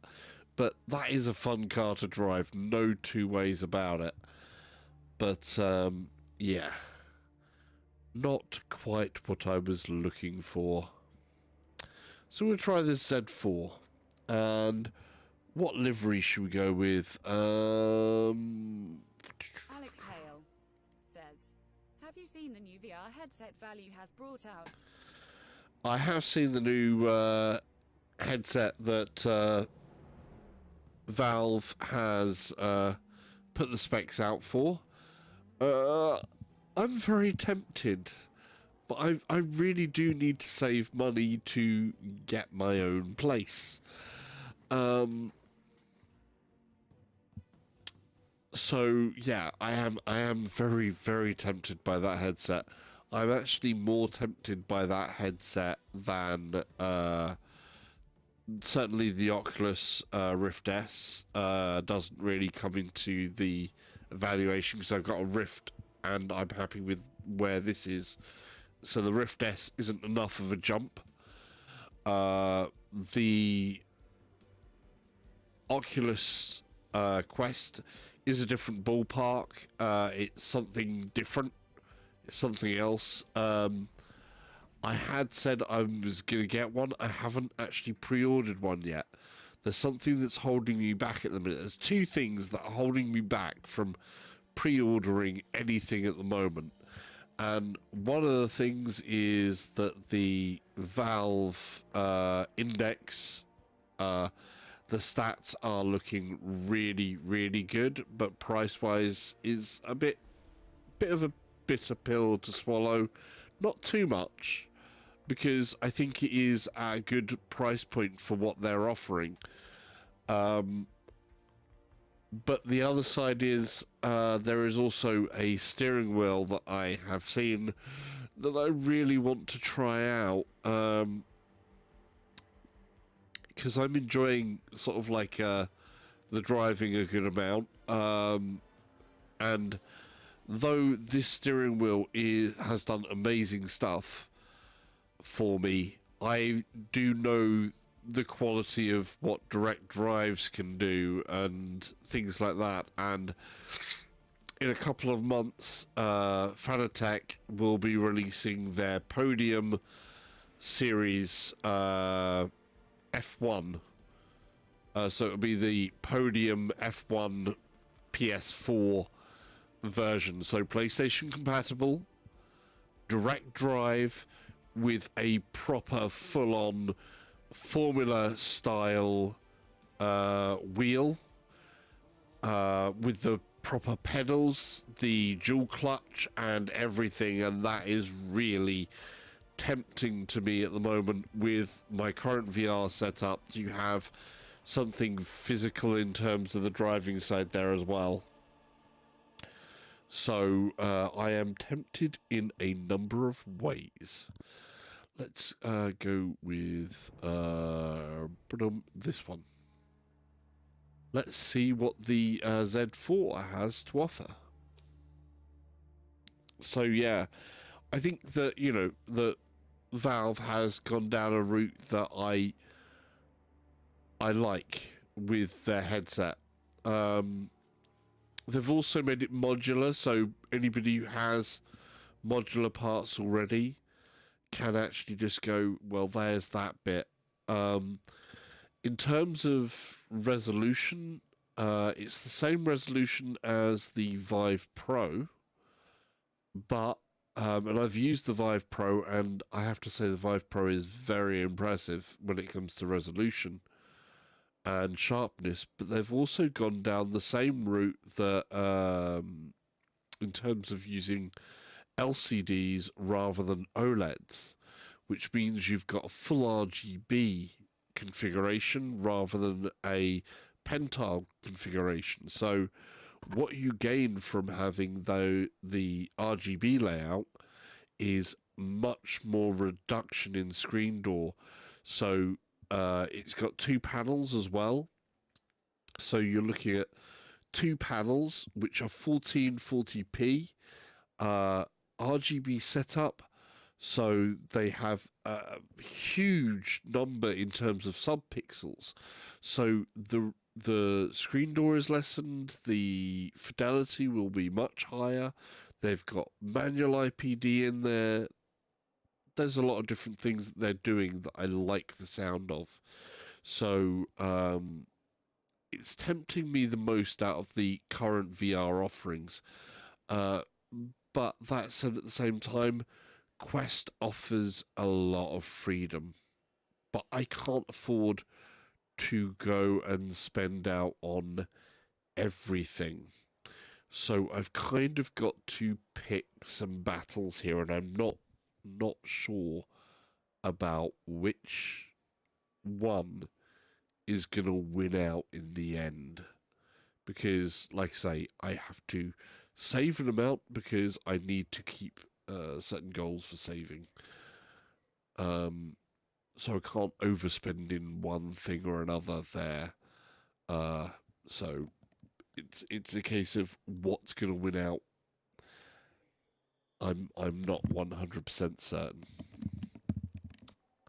But yeah, definitely the Valve is seriously interesting. Okay. Here we are in a little BMW Z4.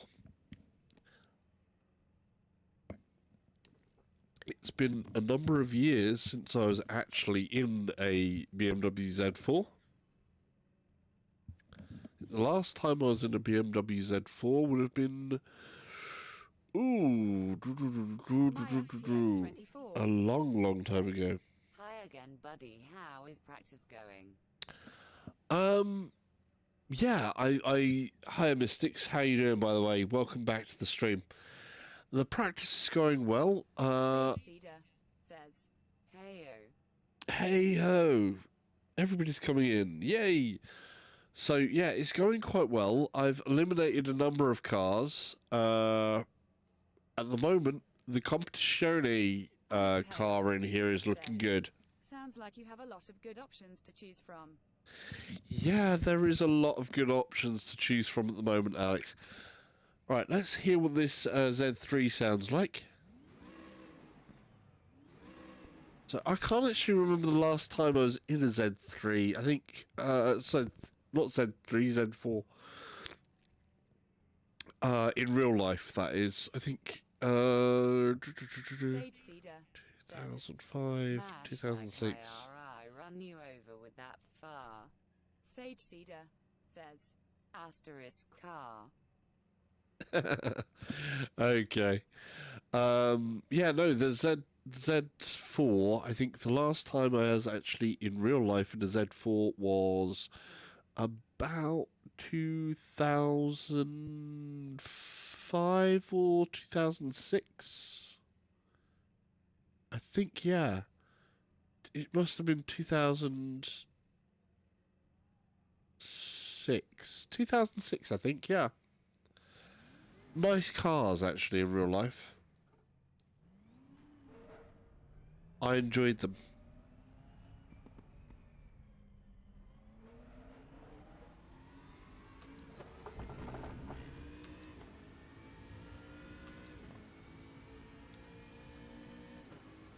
You know, little two-seaters are always good fun.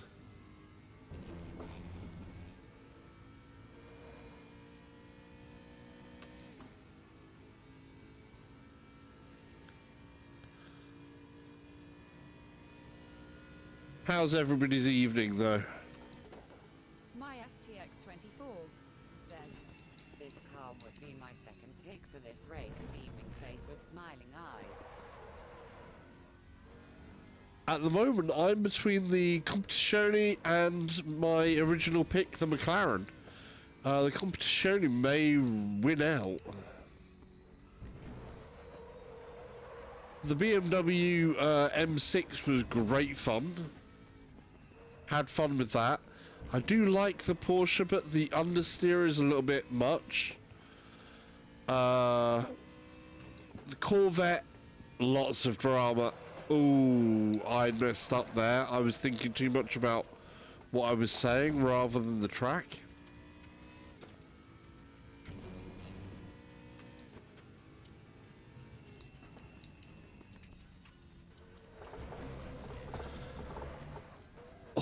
Oh, yes.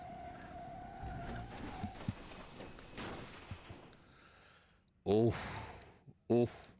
my STX24 says, Is that the P4 to 5 competition you are considering? Yes, the P45 competition. So obviously competizione is the Italian for competition.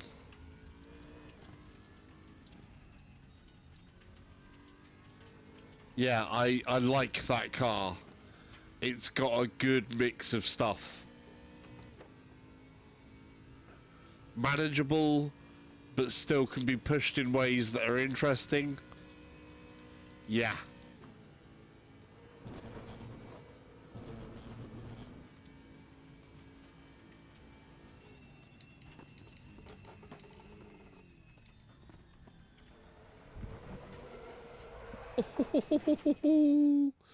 Yep. My STX-24 says, Good choice. It seemed very stable, like a fighter jet inside. Yeah.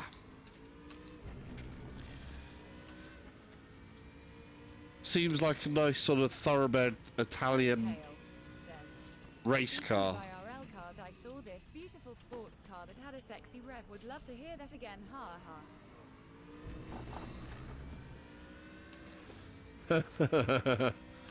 Nice.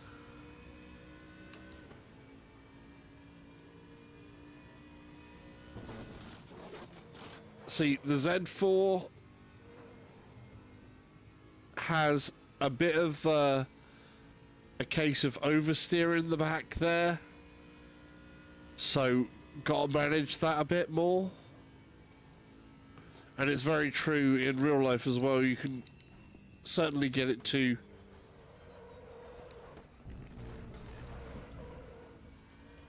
the back end to come out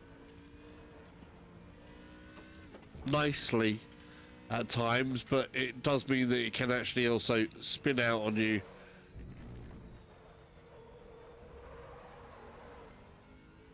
If I'm not careful with some of these curbs.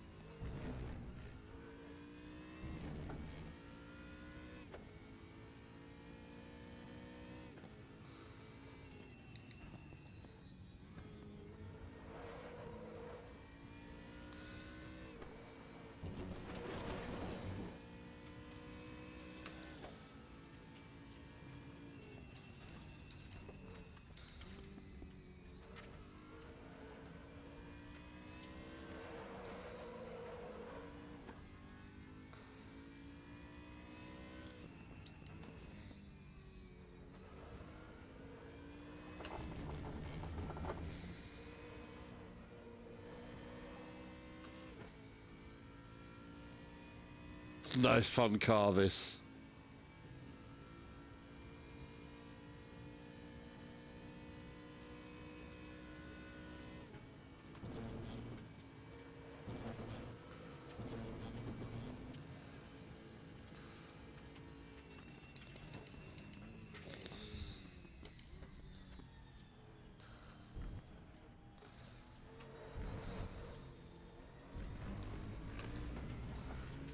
Where are we time-wise? 26? Alex Hale says, well, I'm off to bed. Have a good stream. Salsa, good night. Take care, Alex. Thanks for joining. Pleasure as always to have you in the stream.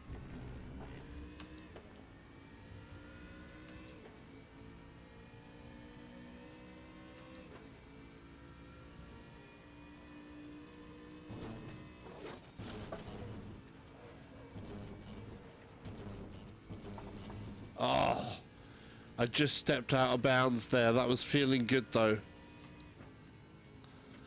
Just stepped that little bit out of bounds.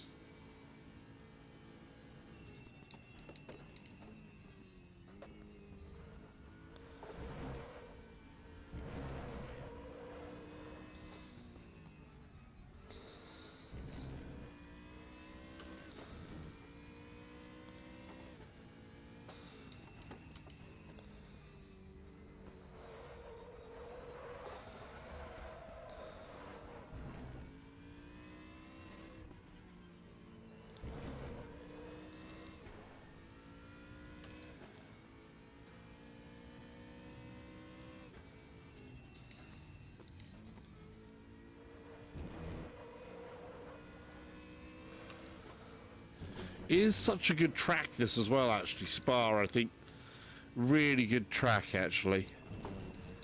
It's got such a nice balance of good corners and the straightaways and more gentle curves to it as well.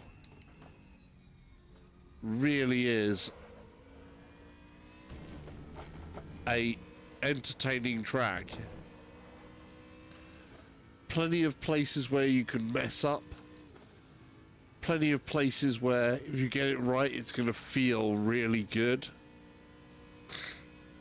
I'm not sure about how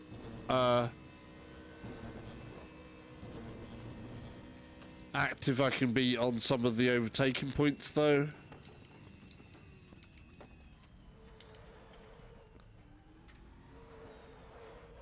See if we can improve that last lap time on here. I was feeling a little bit better on this again. My STX24 says, Good overtaking spots.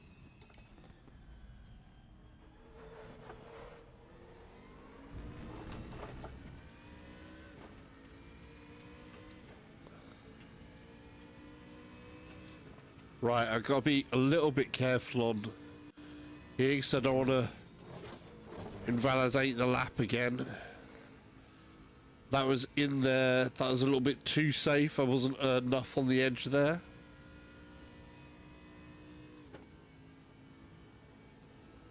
That's the thing with a car. I'll need a car that I can drive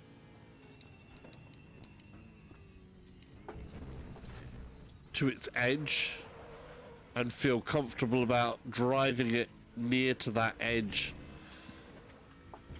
lap after lap, especially for an endurance race where you need to be able to make it through the race. So I need to be comfortable enough with the car's abilities so that I can try and claw through the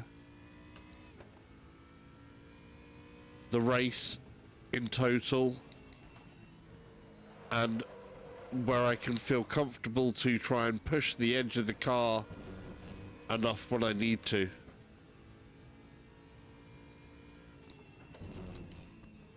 To hopefully get, you know, the most that I can out of the harder edge of a car. That's what it's all about with the racing, really, is trying to find the edge of where you can pull a car to in terms of control. Some cars can be too much for a certain person, or just the style of the car doesn't always work for everybody. This Z4 though is a beauty. And I did it there. I tried a little bit too hard.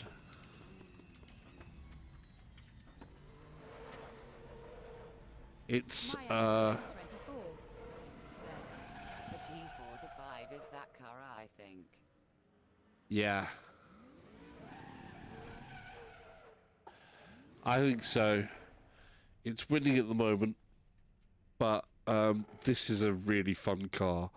I would definitely drive more of this car as well, because I just find like some good fun control points on there.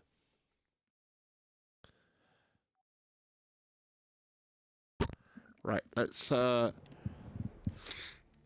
see which ones we've taken for a spin now. So I have tried the Audi, which I tried this version. I haven't tried the Bentley. We've tried the M6.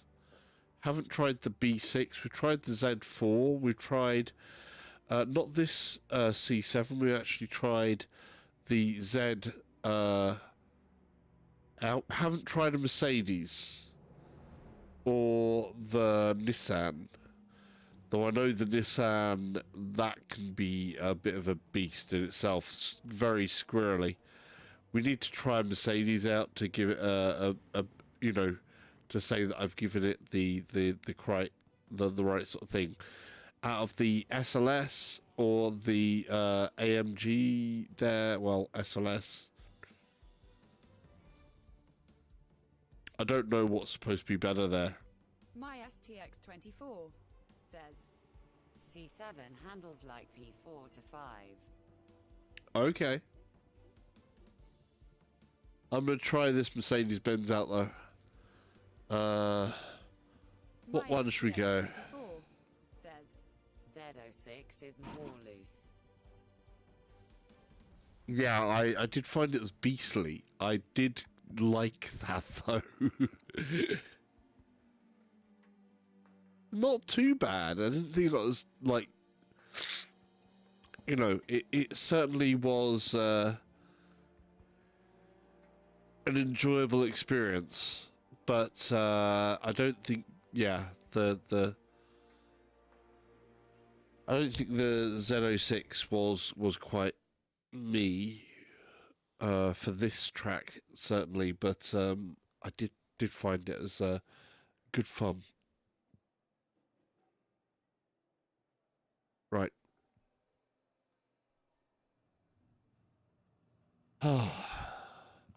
Now, typically, I normally find Aston's the Mercedes Benz to not always suit me,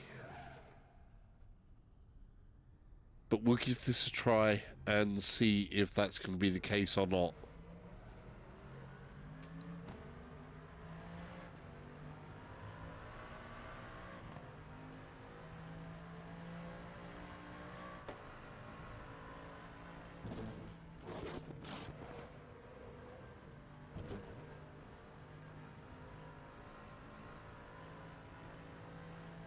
My STX24 says, So you know traction control will be set to on, so you can use presets. Want to be factory TC. Oh.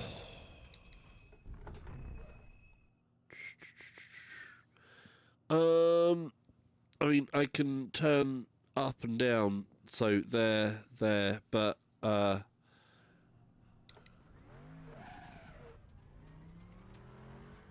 I'm tending to leave things alone yet because I don't know enough about too many other cars, so I don't want to try and get into the minutiae of details yet, because I think that's a little bit too far to go when you don't know enough about the broader band spectrum of the cars and their characteristics.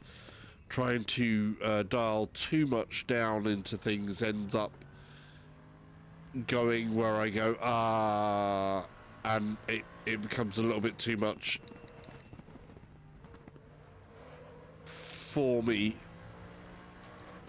as a overall. So I want to get like the general as it comes format before I try to go into anything else, because otherwise it becomes it becomes how deep does that particular rabbit hole go, you know?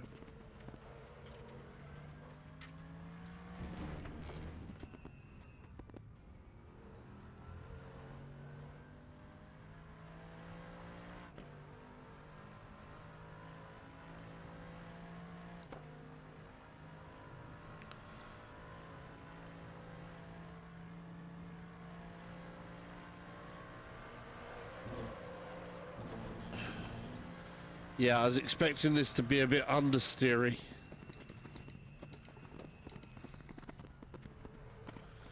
It's got a lot of pops, this one, doesn't it? Oh, and there it just goes, the back end out.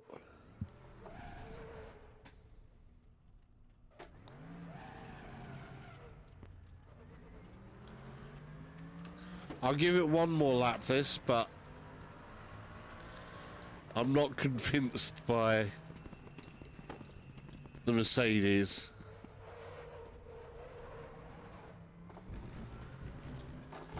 I think it's going to be too much of a hard edge. Like there,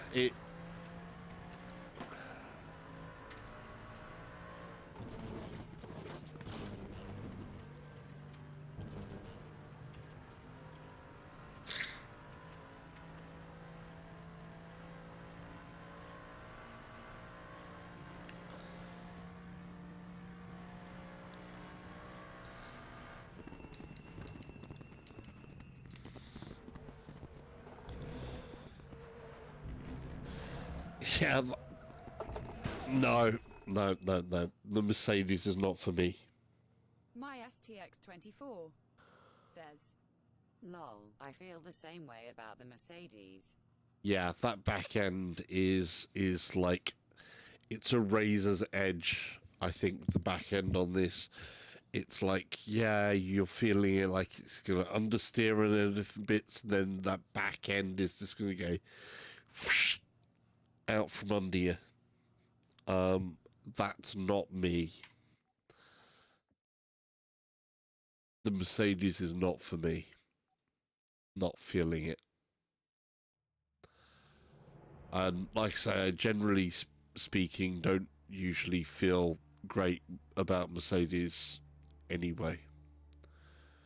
Do you know what it is? They don't usually get my vote.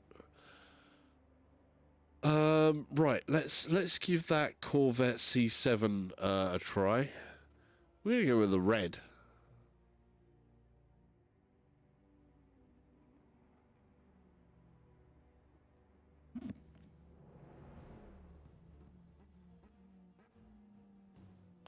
I think we've lost Stormy. Stormy's disappeared. It's a shame.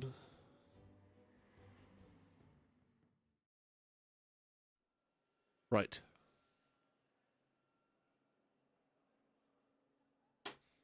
Ooh.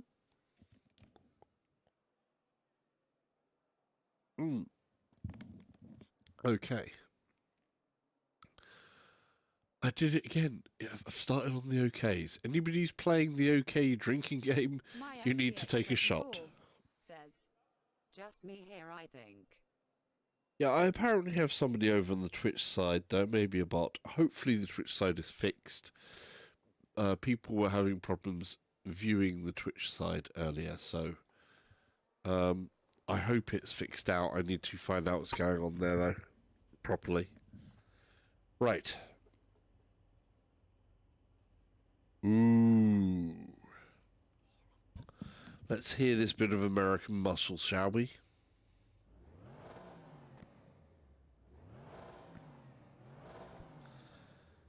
It makes a deep, satisfying bit of a... Oh. Yeah, I like the sound of it.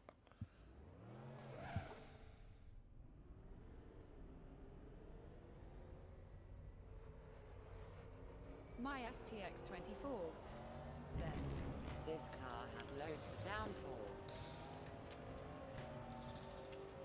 Which is unexpected of an American car, really. You know, American cars I always generally put in the muscle car, because I mean, obviously a Corvette is seen very much as a muscle car. So you expect more straight line speed than cornering ability.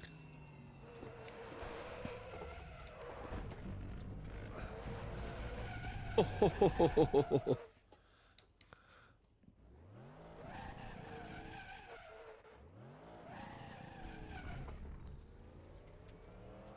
That was a little bit fruity. The back end was a little bit active there.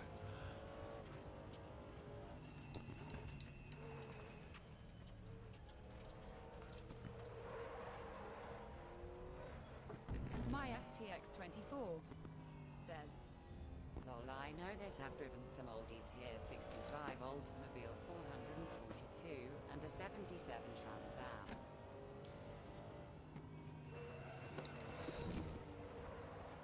Damn. Oldsmobile Trans Ams. Oh. I used to love the look of Trans Ams as a kid.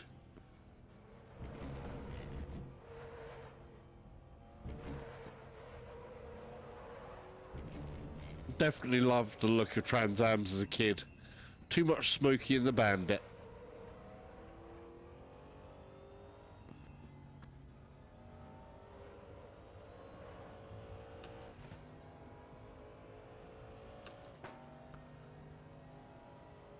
Oh, it makes a nice bang.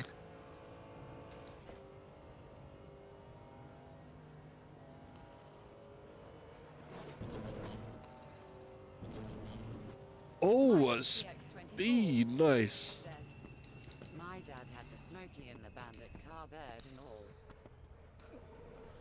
Oh, the lovely T-Bird.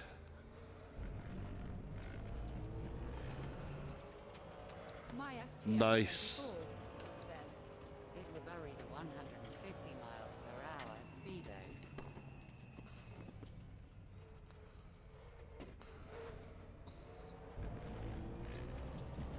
One thing that always got me, one of my friends had, well, actually, my best friend, he had a Toyota Supra 3-litre turbo, the one that actually looks a lot like Trans Am. I've forgotten what mark it is, so it's the older Supra.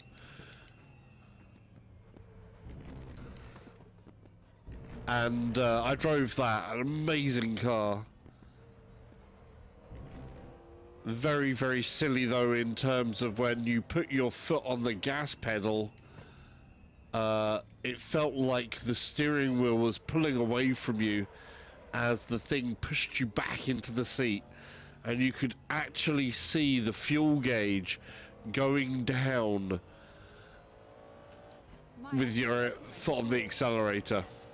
Amazing. What a car.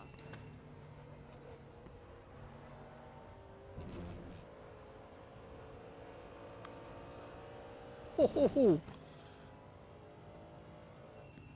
Yeah, one of the things that gets me as well, obviously, and my friend, that when he bought it, he bought that car for pretty much a bargain, and he sold it too early. If he had kept on to it for about 6 months, he probably could have sold that car at 3 times the price that he paid for it. Hey Salsa, hope you're well, my friend. Hey Deej, how you doing? Salsa. Gamer tag VR says, hey Dej. My STX24 says, Hi guys. Hey GT, how's it doing? Well, I've forgotten what you guys were playing earlier. Dej 1984 says, GT. I know you put out a community thing, and I was sort of like, because I was preparing for endurance racing here, I kind of went for my own thing. But I hope you had a good time. In good man you. Dej 1984 says, keep getting kicked from FW. Updated incoming maybe.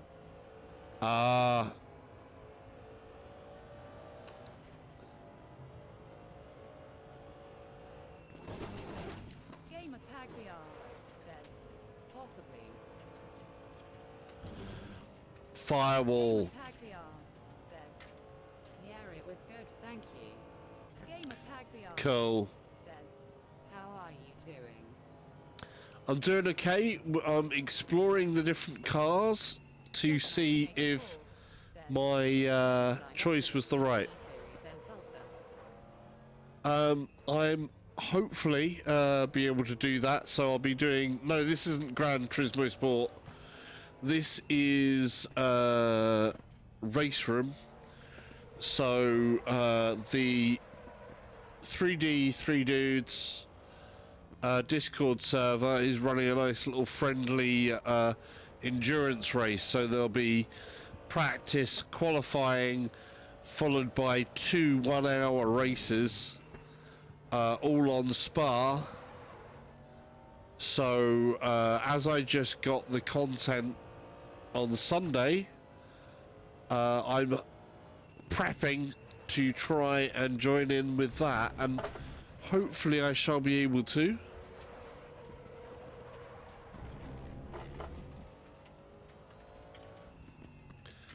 But I'm trying to feel out my options, and thought I would stream it while I was feeling out the options.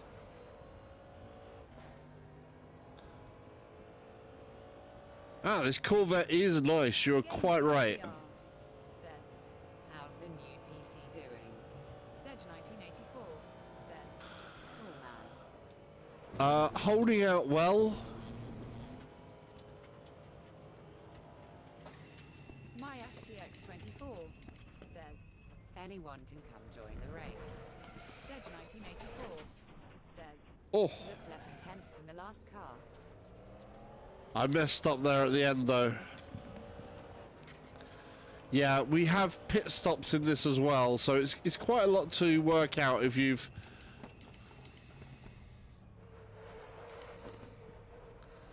if you've not done it.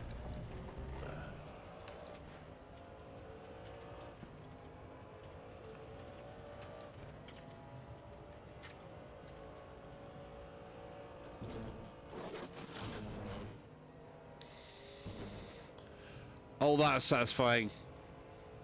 I think I held a bit more speed through there that time. Definitely.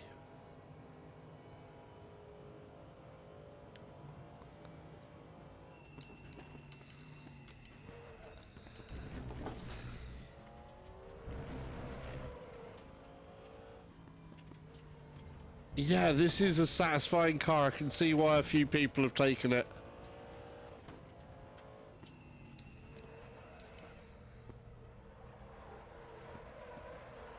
Including yourself, Mystics.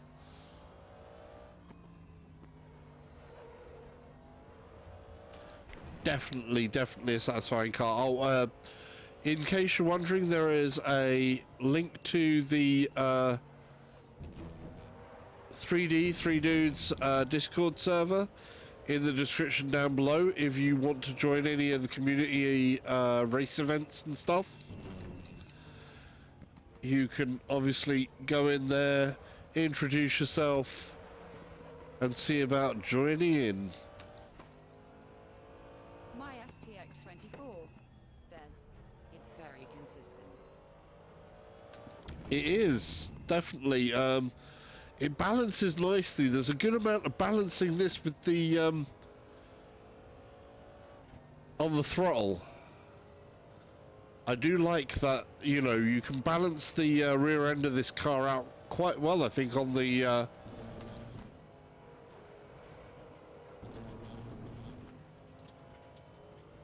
strength of the throttle there.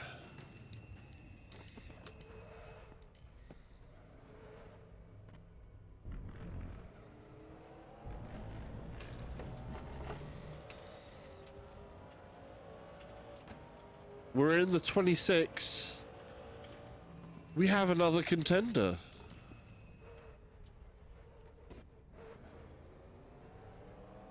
Definitely, we have a bit of a contender. It's in the 26. I did get a 25 in the competition. Let's see how far I can push this one. I'm really trying to push this more to the edge and not being so careful.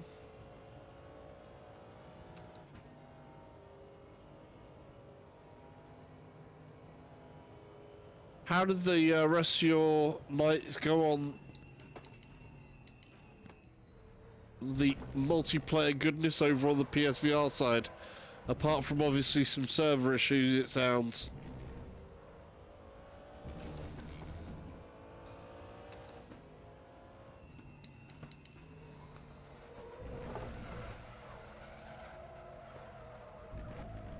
Stepped out a bit too far.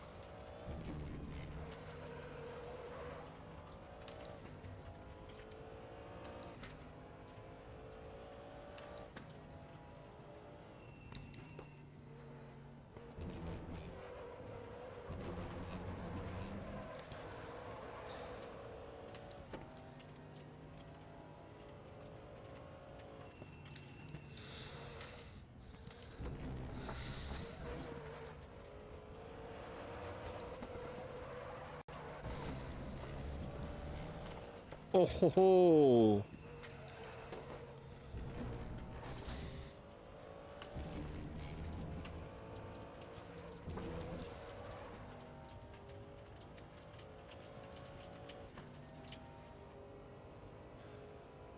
Yeah. Can definitely see why a lot of people are liking this car.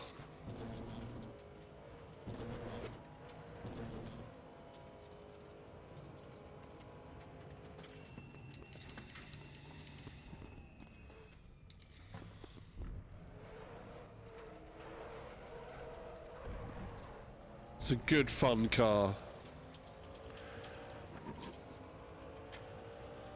But I am feeling the competition a little bit more. Let's step this up from the practice laps. I think between all the others, it's basically The Competizione is looking like a definite favourite. McLaren and this Corvette, they're all looking really good, solid cars. Let's put it onto a grid, shall we?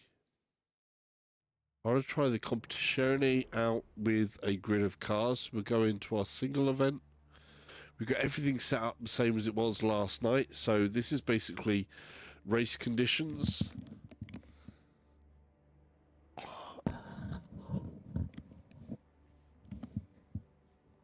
need a bit of drink there.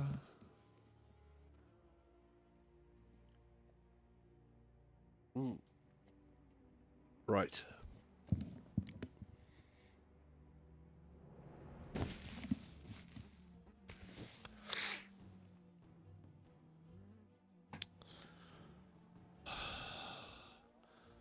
So we're going to change the car over from what we got here, which is the McLaren MP4 12C GT3. And we're going to take a look, see how I can do with this P45 Competizione. And which paint job was I going for? This one.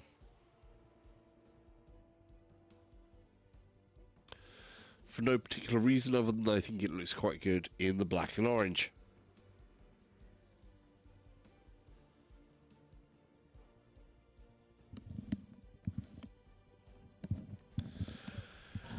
Of course, a reminder for anybody who's watching this on playback, if you haven't subscribed and you're clicking through just going, what's he up to, what's he up to, and you've clicked more to the end-ish of the stream, subscribes, likes, comments, they're all welcome. Check out some of the other videos. We've got loads of content for racing here as well. We've got everything from GT Sport on the PS4 side, all mainly VR based, of course. Project Cars, Assetto Corsa Competizione. We've got some of the content that's coming out there. Some more on the way for that because that's not fully released yet. And of course, here we're in RaceRoom, so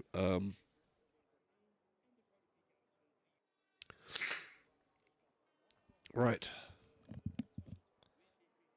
We are ready to race.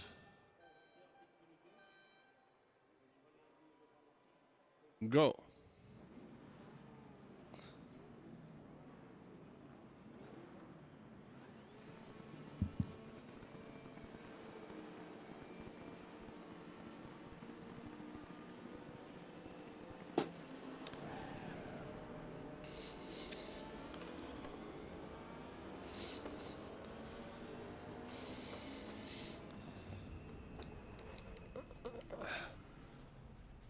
And into the press. Oh.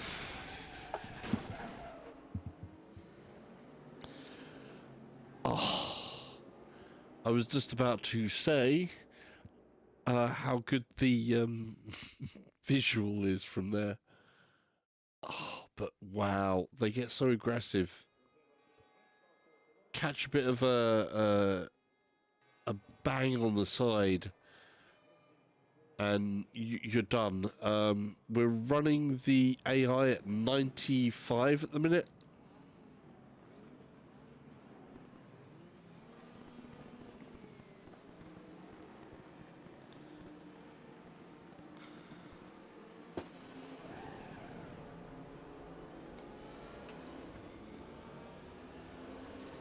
We started from 18th.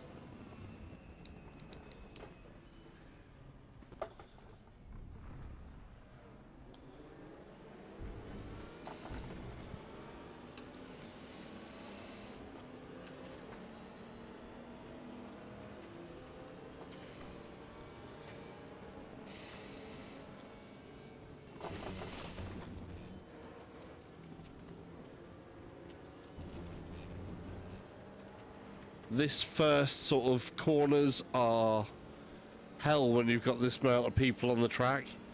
It's quite a reasonably full track, I think. You've got like about 35 cars on here.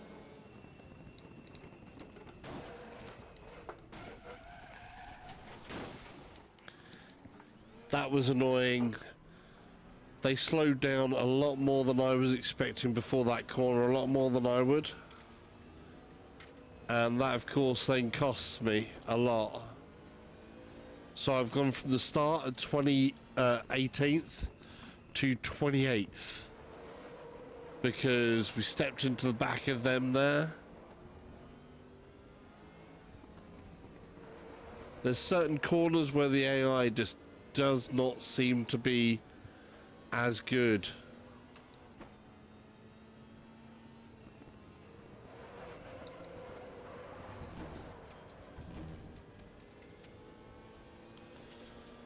But let's just soldier on a bit. See if I can make some of it back. This is a 10 lap race with tyre wear.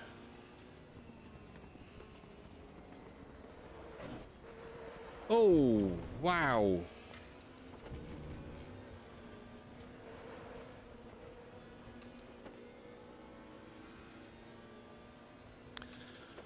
There's something that strikes me much like a prototype with this car as well. I think it's one of the reasons I definitely like this. It feels a little bit like a prototype in terms of looks.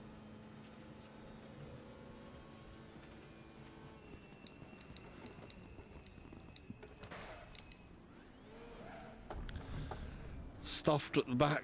Nah, that wasn't exactly good of me.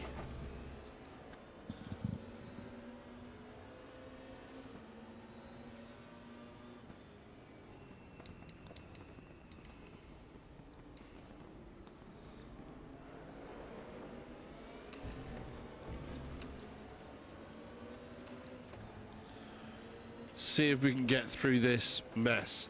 Look at them all up there.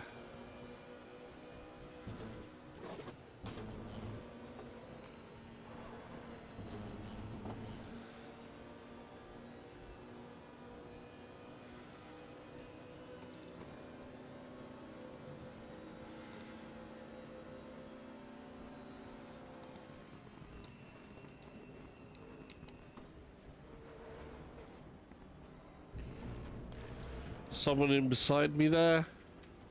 He's behind me. I gained a place. That's good. No, he's beside me. What the... Why did he brake there? I'm gonna restart that one.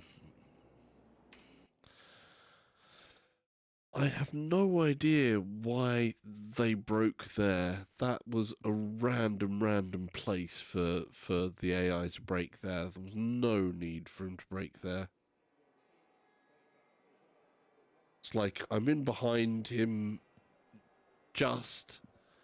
He is a good amount away from that turn. Yeah, that shouldn't have been a break point.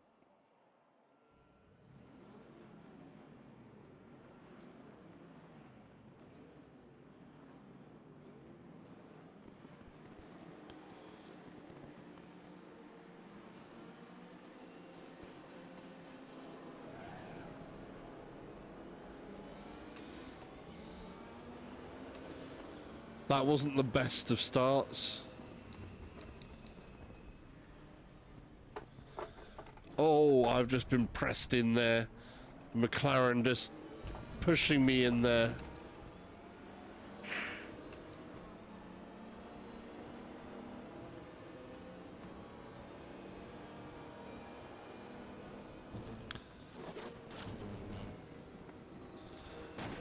Oh. Again, I've got problems where it's a case of some of the braking there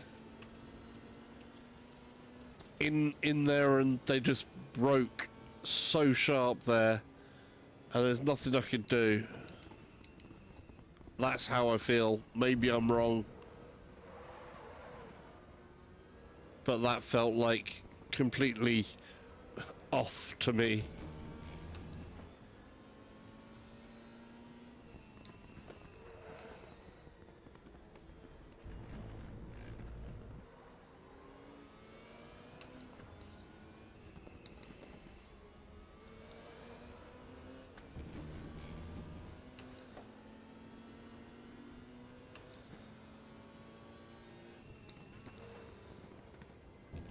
see the back end of this Bentley boat waggling away there. The AI struggling with it there as I try and take a look down the inside and fail. And that curb was not a good place for me there.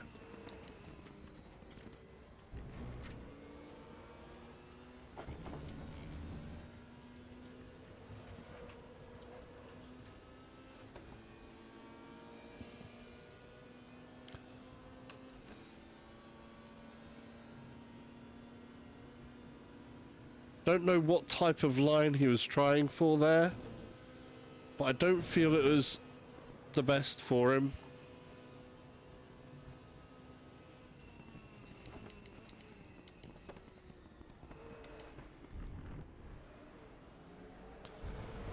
So he made a place back up there. Oh, no, no, no, no, come on. And then lost it. I lost the back end on there. That was terrible.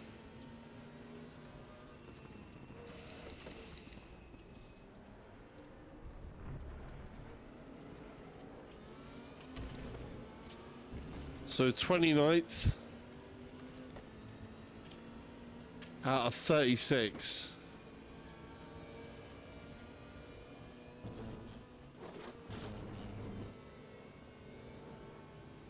Oh.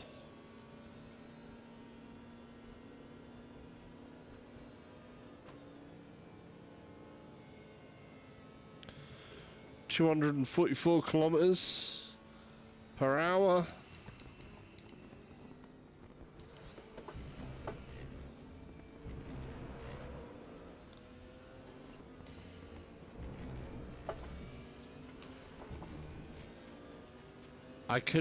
I need to be able to push faster in those corners, obviously.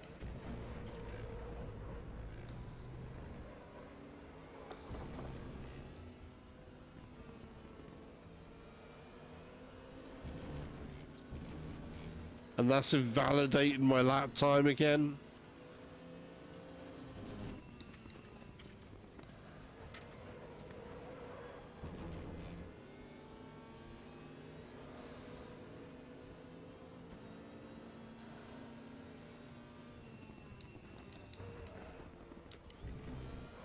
So we outbroke them there.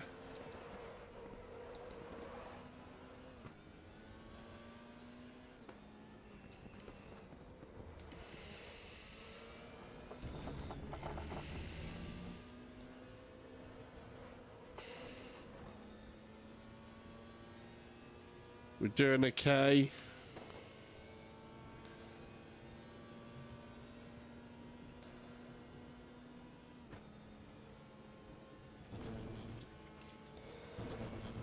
I do like how manageable this car is through that corner, and it's good under braking, this car.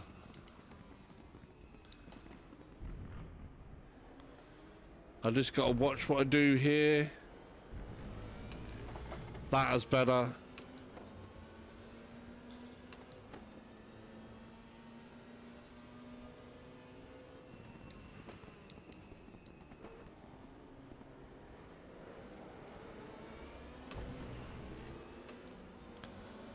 That felt a lot nicer.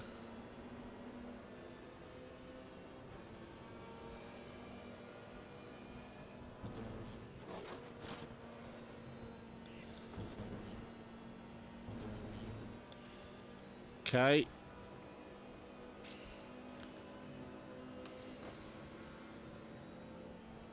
See if we can't make something up here.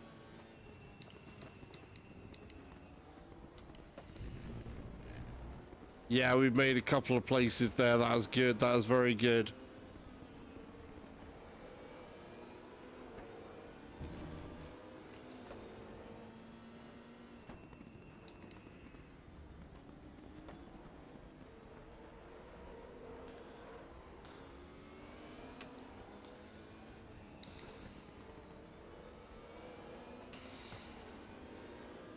Yeah, that was definitely enjoyable.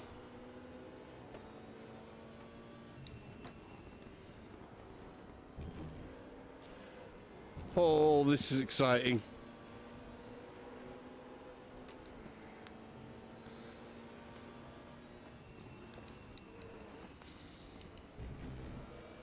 We take a look up that inside corner and we make it. That's pushing my limit there. I want to be a little careful here because they're battling out really heavily there. And there's that fierce a battle between 4 cars.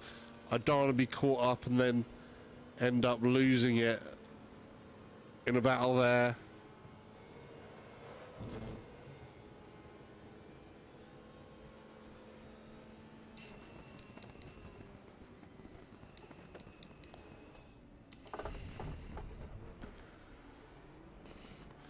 Watch out for this GT. They are beautiful looking cars. I do have to say that.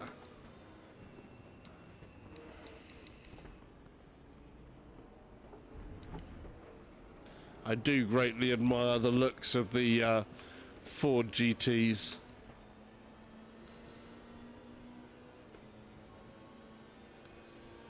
I like it even better when it's in my mirrors.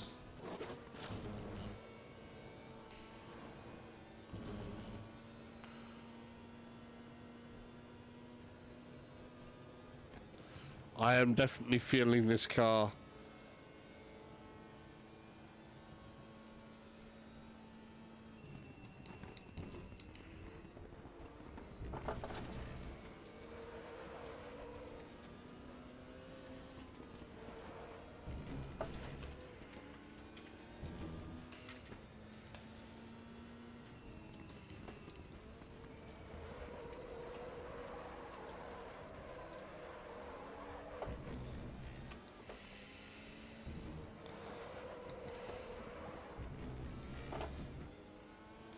That was close. I like how you can kind of try to push things. It's nice when you start to get more of a feel for a car where you feel like you've come off of ideal lines and you can push it around. That's the difference between trying to time trial around a... Ooh.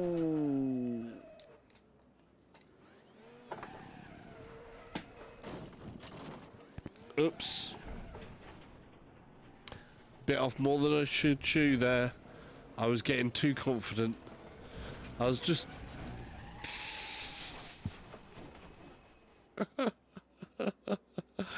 Oh, lovely. That's being last.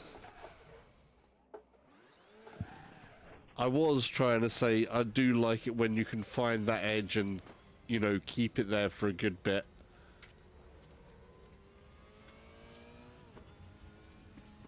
Right. I messed that up big time. What time is it? Ooh, it's later than I thought. We've been on for like 2 hours and 50 minutes. So I'm going to restart here and we'll see if I can make it through this race. My right eye is starting to get a little bit strained there. Just as a sleepy thing, I think. Let's try and restart there.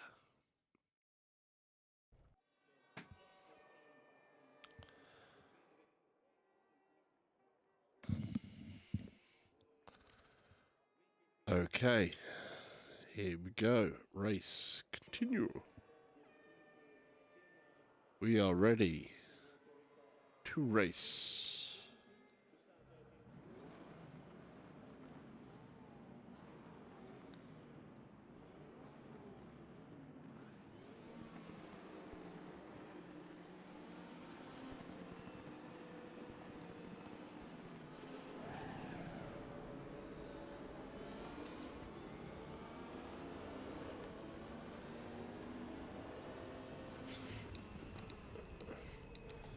Done the good old dive up the inside sim line thing. Gain 2 places. But this could be very costly if... Oh, did you see them? And I've lost it there. That was nasty. We're going to try and restart that until I can get that right. Being in a grid like that is very, very... Oof. Very intense.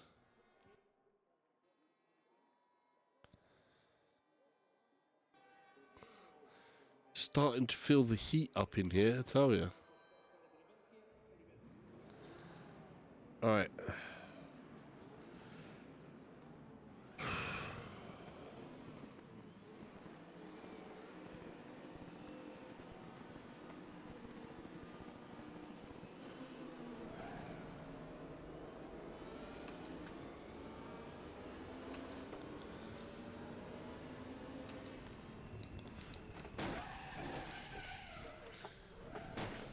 Alway. Not how you meant to do it, but never mind.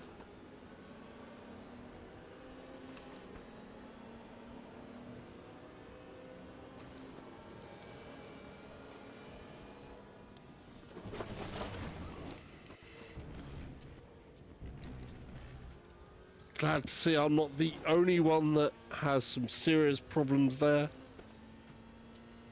That is not really the ideal way. He was being a bit of a basher up there.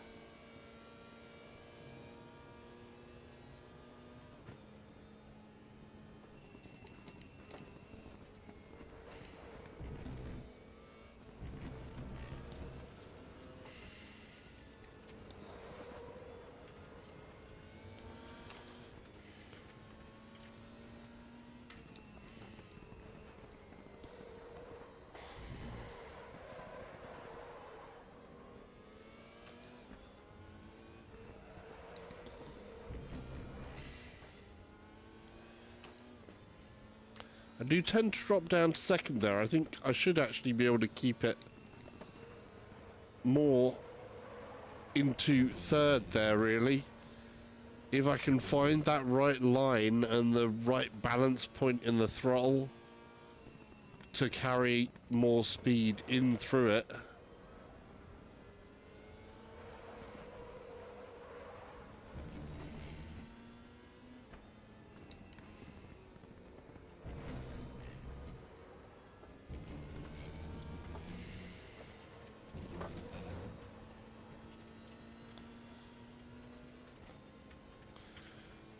We can make some more seconds up, hopefully, you know?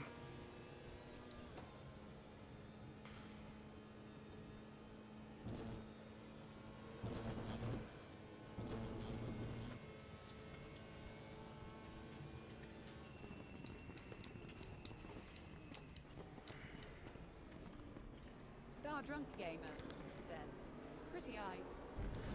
Hey, Dun Kramer, how you doing?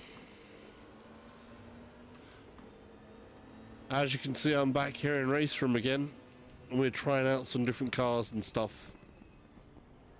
And I've changed from the McLaren that I had to a P45 competizione, if you like. It's an Italian car. Says, good dude, about to practice myself for the Super Cup. Oh yes, the practice of course is all important. So I've changed car. At the moment I'm liking this car. Says, flat screen, no sad face.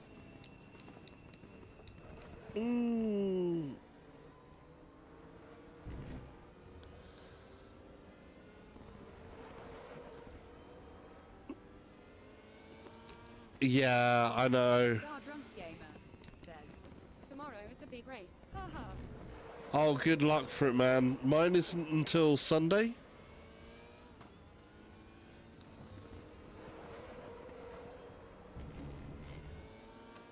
Hopefully you do well.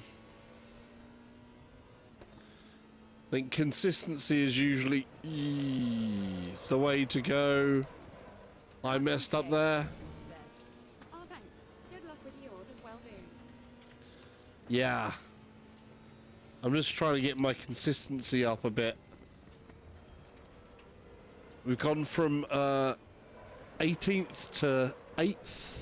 Our drunk gamer says, sorry, not trying to distract you. My brain is we've been going for near 3 hours now, so my brain is not necessarily in the best of shape.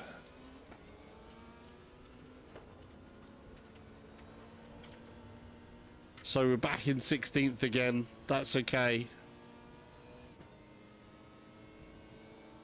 It's not super important, but it's good for me to feel some stuff out anyway, so... Our drunk gamer says, got to take a break. Oops.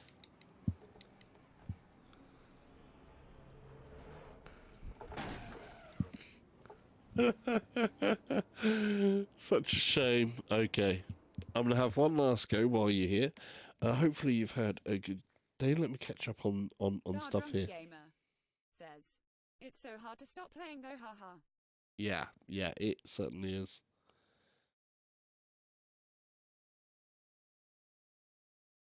Our drunk gamer says, haha, you T-boned that guy, ha.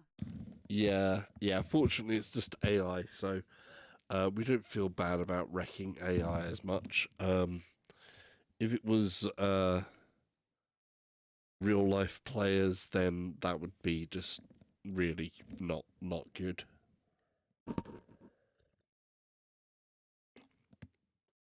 When you get in with other players, you want to be, hopefully as clean racing as possible.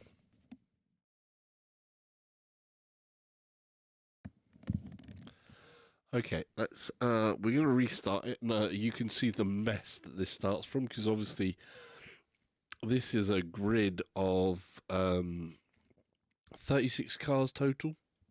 Our drunk gamer says, I know, I was worried about hitting PPL in my race. Yeah.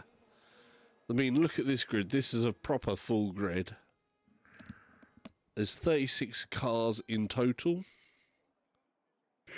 And the AI is set to 95% difficulty. So that's a challenge for me.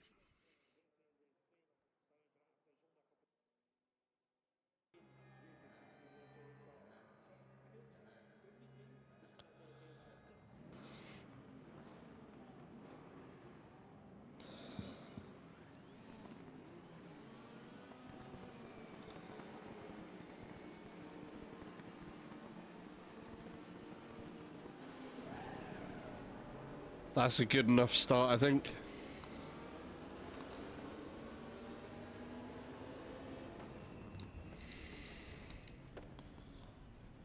This is the bit, the press, where it comes in. We've gained one position. That press there makes me very nervous. And then this part here is where we find out where the real mistakes are going to happen. And there's the... There it is. That's what happens a lot of the time. That somebody has whatever goes on in front, and you're carrying speed as though you are through, because if you slow down too much, somebody's just going to smack you in the back, and then you have someone in front who slows down too much, then you smack them in the back. And it's all one of those chain events. That's what makes racing so dangerous. But the more I get used to it, the better it's going to be for me to try and react to this stuff.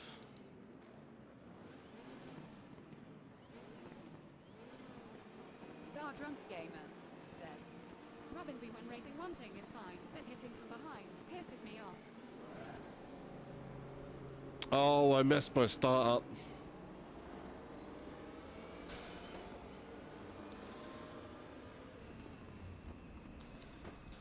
But yeah, they are super aggressive. You see them all rubbing in and bam, bam, bam. That McLaren took that super wide. We got a McLaren boxed in between a McLaren and a Mercedes. Oh, and that McLaren.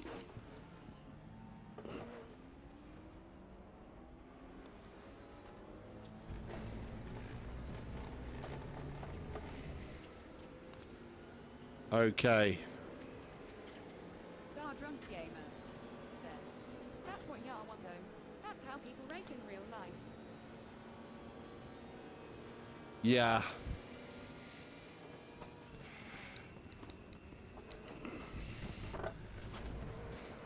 Ah.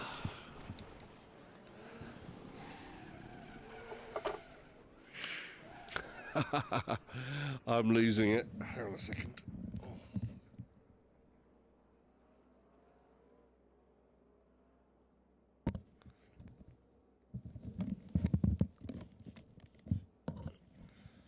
I think eyelash was doing me there.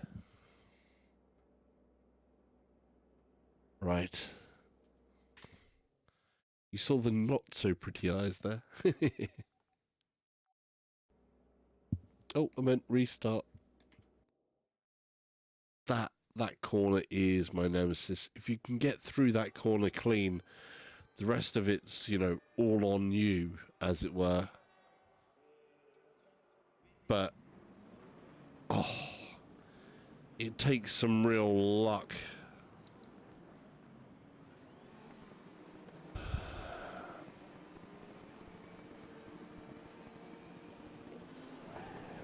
That's better. That's a much better start.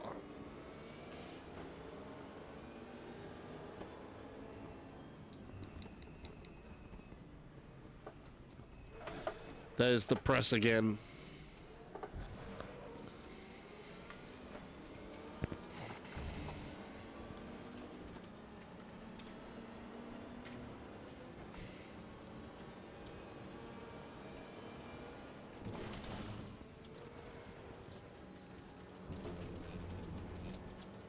There's a bit of a shove around there.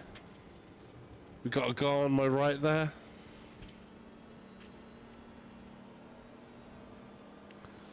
Hopefully we get the right braking point here and don't spin it out again this time.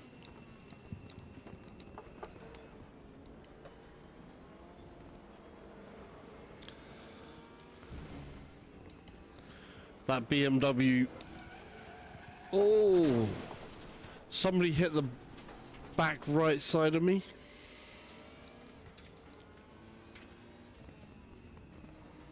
So I'm in 24th now.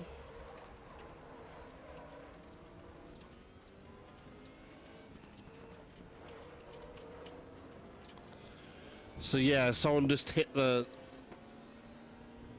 rear tire on me.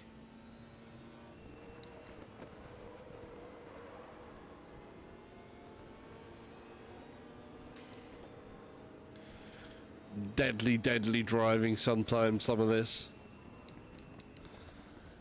It's when they get bunched up like this as well. Focus, hub. Mm-hmm.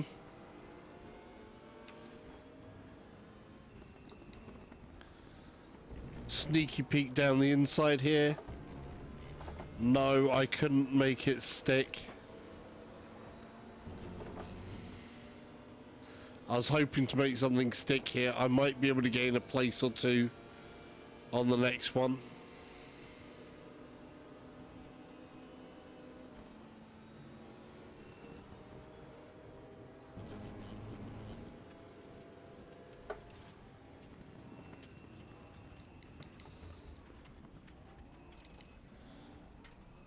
They get really erratic, the AI on here.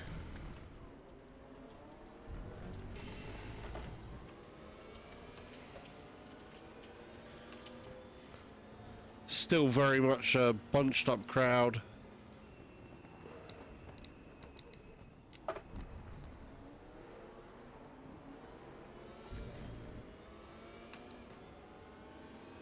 We gained a few there. 23rd now.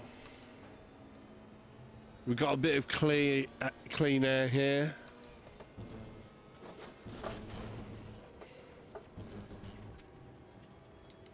Gained a good amount there. Didn't take it the best way that corner. We can gain something under braking here because the AI is not too great around this corner.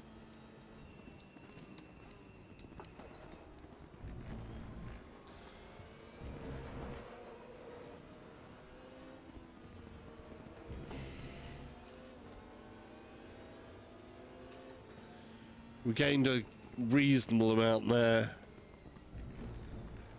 Just want to keep it sensible behind this Corvette. I messed that up though. And I got to remember my braking point on this corner because I often mess this braking point up. But that's about as good as that gets.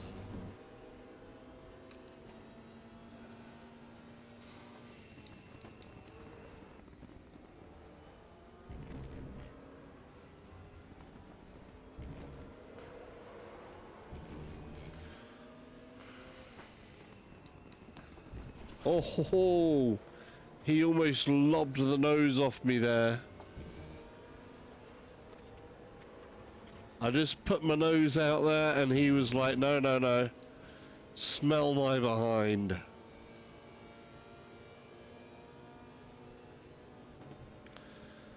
Be sniffing exhaust fumes from him there. Yes.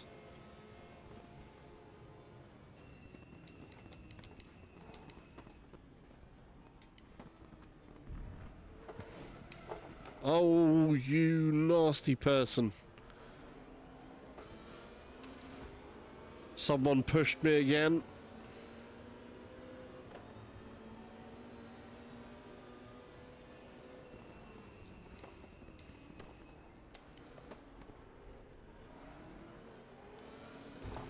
I gained one out of that.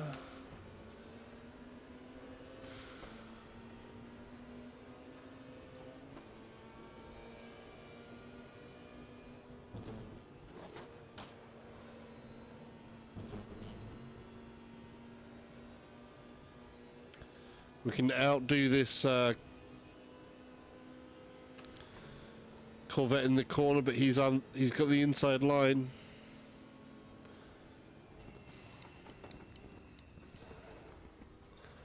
Outbroke them.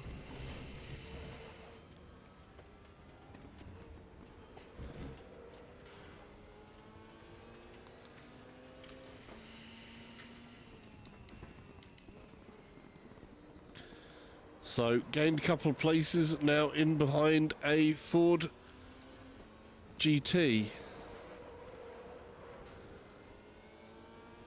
See if we can push up a place or two here. So we gained, what, 2 places in that sort of transfer there?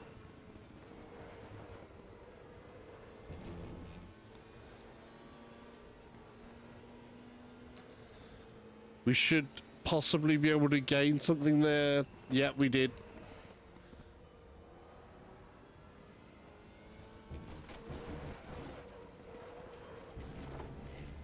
Almost messed it up on the next corner though. Calm through there and then just push all the way through here.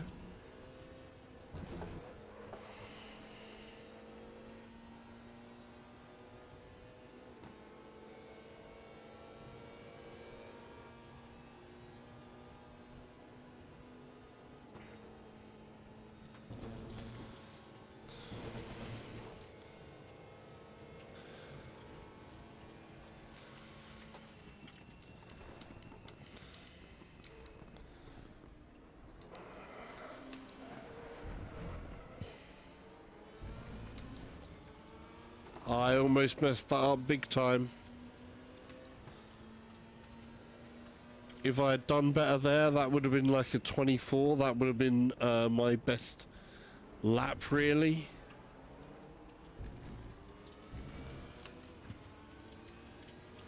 That would have been a really good lap time for me.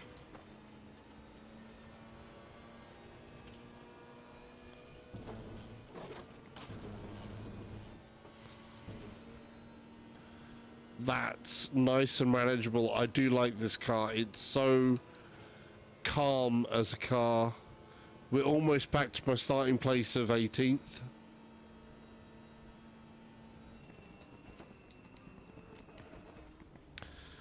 The Audi is rather squirrely there. Oh, I think I just avoided something that would not have worked for me. I want to see when there's a gap that comes up in this grouping. I don't want to fight all of them all at once, because that can turn out really bad for you. Third, group in, come in, hold that third. I went too far.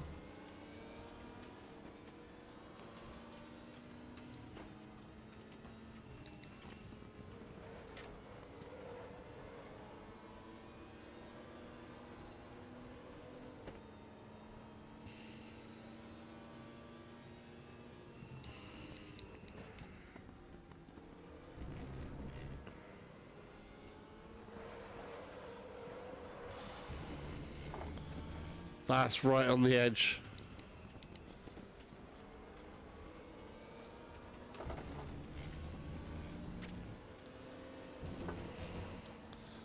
So's that one.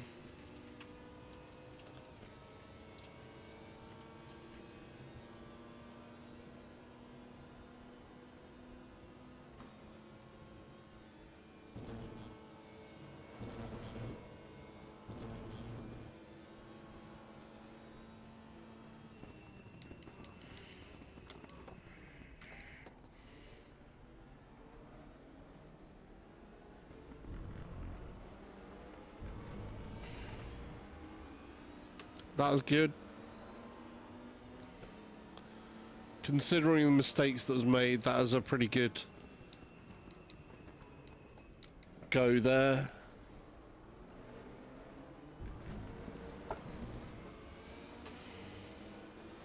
Had to go a good bit wide, otherwise me and that Audi would have been sharing the same space.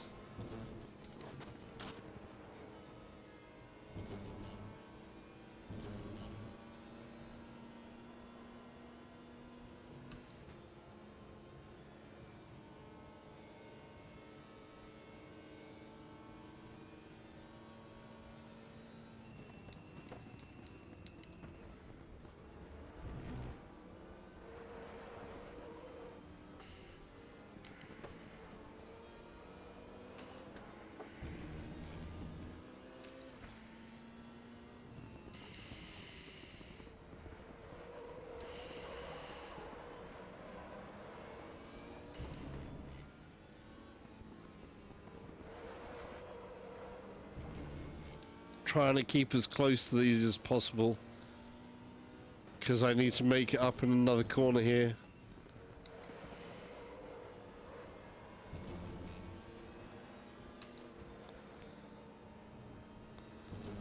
I need to be able to eke a little bit more out than that. That corner seems to be a good one for me. I tend to do quite well in that corner. And this one. But I got cut off there. He slammed that door right in my face.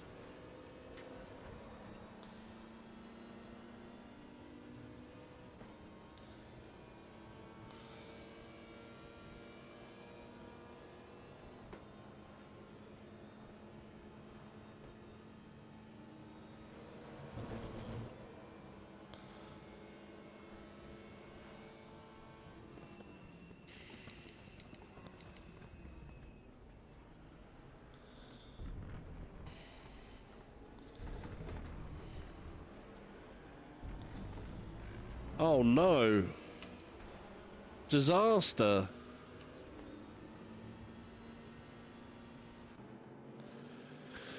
End of the race. I finished 2 places down from where I was, but I think that's enough for tonight. I think we're going to leave it there. Oh. Awesome game though. Awesome, awesome, awesome fun game.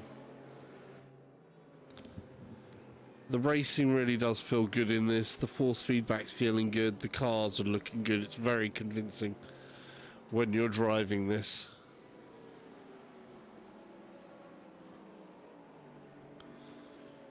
Right.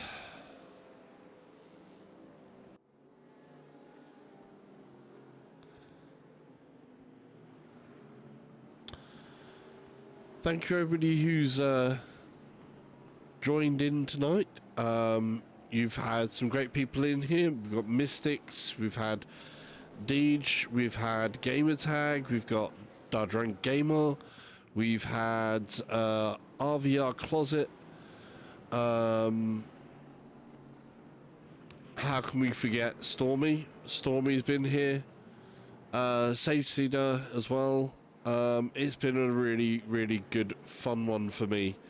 Hopefully, everybody's watching who's enjoyed it. If you're watching this back on YouTube, please subscribe over on YouTube. If you're on Twitch and you're watching now or whatever, or a Mixer, please feel free to go and subscribe on the YouTube channel, which is my main channel. There's loads of content on there. There's literally hundreds of videos to watch, from racing to FPS, for PSVR, for everything. Yeah, there was mistakes made. There was mistakes made. I ended up 20th from 18, but I did almost get a 2 minutes 24, which would have been my personal record in race conditions and on this track so far. So getting to almost have that 24 would have been very good. Would have been pulling my stats up a little bit more. So that's really good. Just saying the goodbyes, basically. Obviously, YouTube. My STX24 says, very nice. Thank you, Mystics. Right. Obviously, if you're watching this back from YouTube, oh, look at that. There's the pit lane. How cool is that? Right. We can see them all flying down there. So, if you are new to the channel, of course, and you're watching this back, there'll be a subscribe button that way. Feel free to give a thumbs up, hit the notification bell if you want to get the notifications of when I'm streaming, which is a little bit erratic at times. Watch loads of other videos there, comment. I always try to answer back, and, you know, come in one of the streams, engage. Go check out the 3D Dudes Discord if you are wanting to join in with these type of events. There's a few different events that will be running. I know that when Dirt Rally 2 comes out, there should be Dirt Rally 2 League when that comes onto the VR side. So obviously Dirt Rally 2 is already out, but Dirt Rally 2 for VR, because a lot of us guys on the sim side, we like our VR because it really does put you behind the driving seat. And on that note, I'm going to be leaving for tonight because, wow, I've definitely had a good run of it tonight. So yeah, subscribe button, video. Take care, and remember, the accelerator is the one on the right. My STX24 says, bye-bye. Good night, sir. Good night.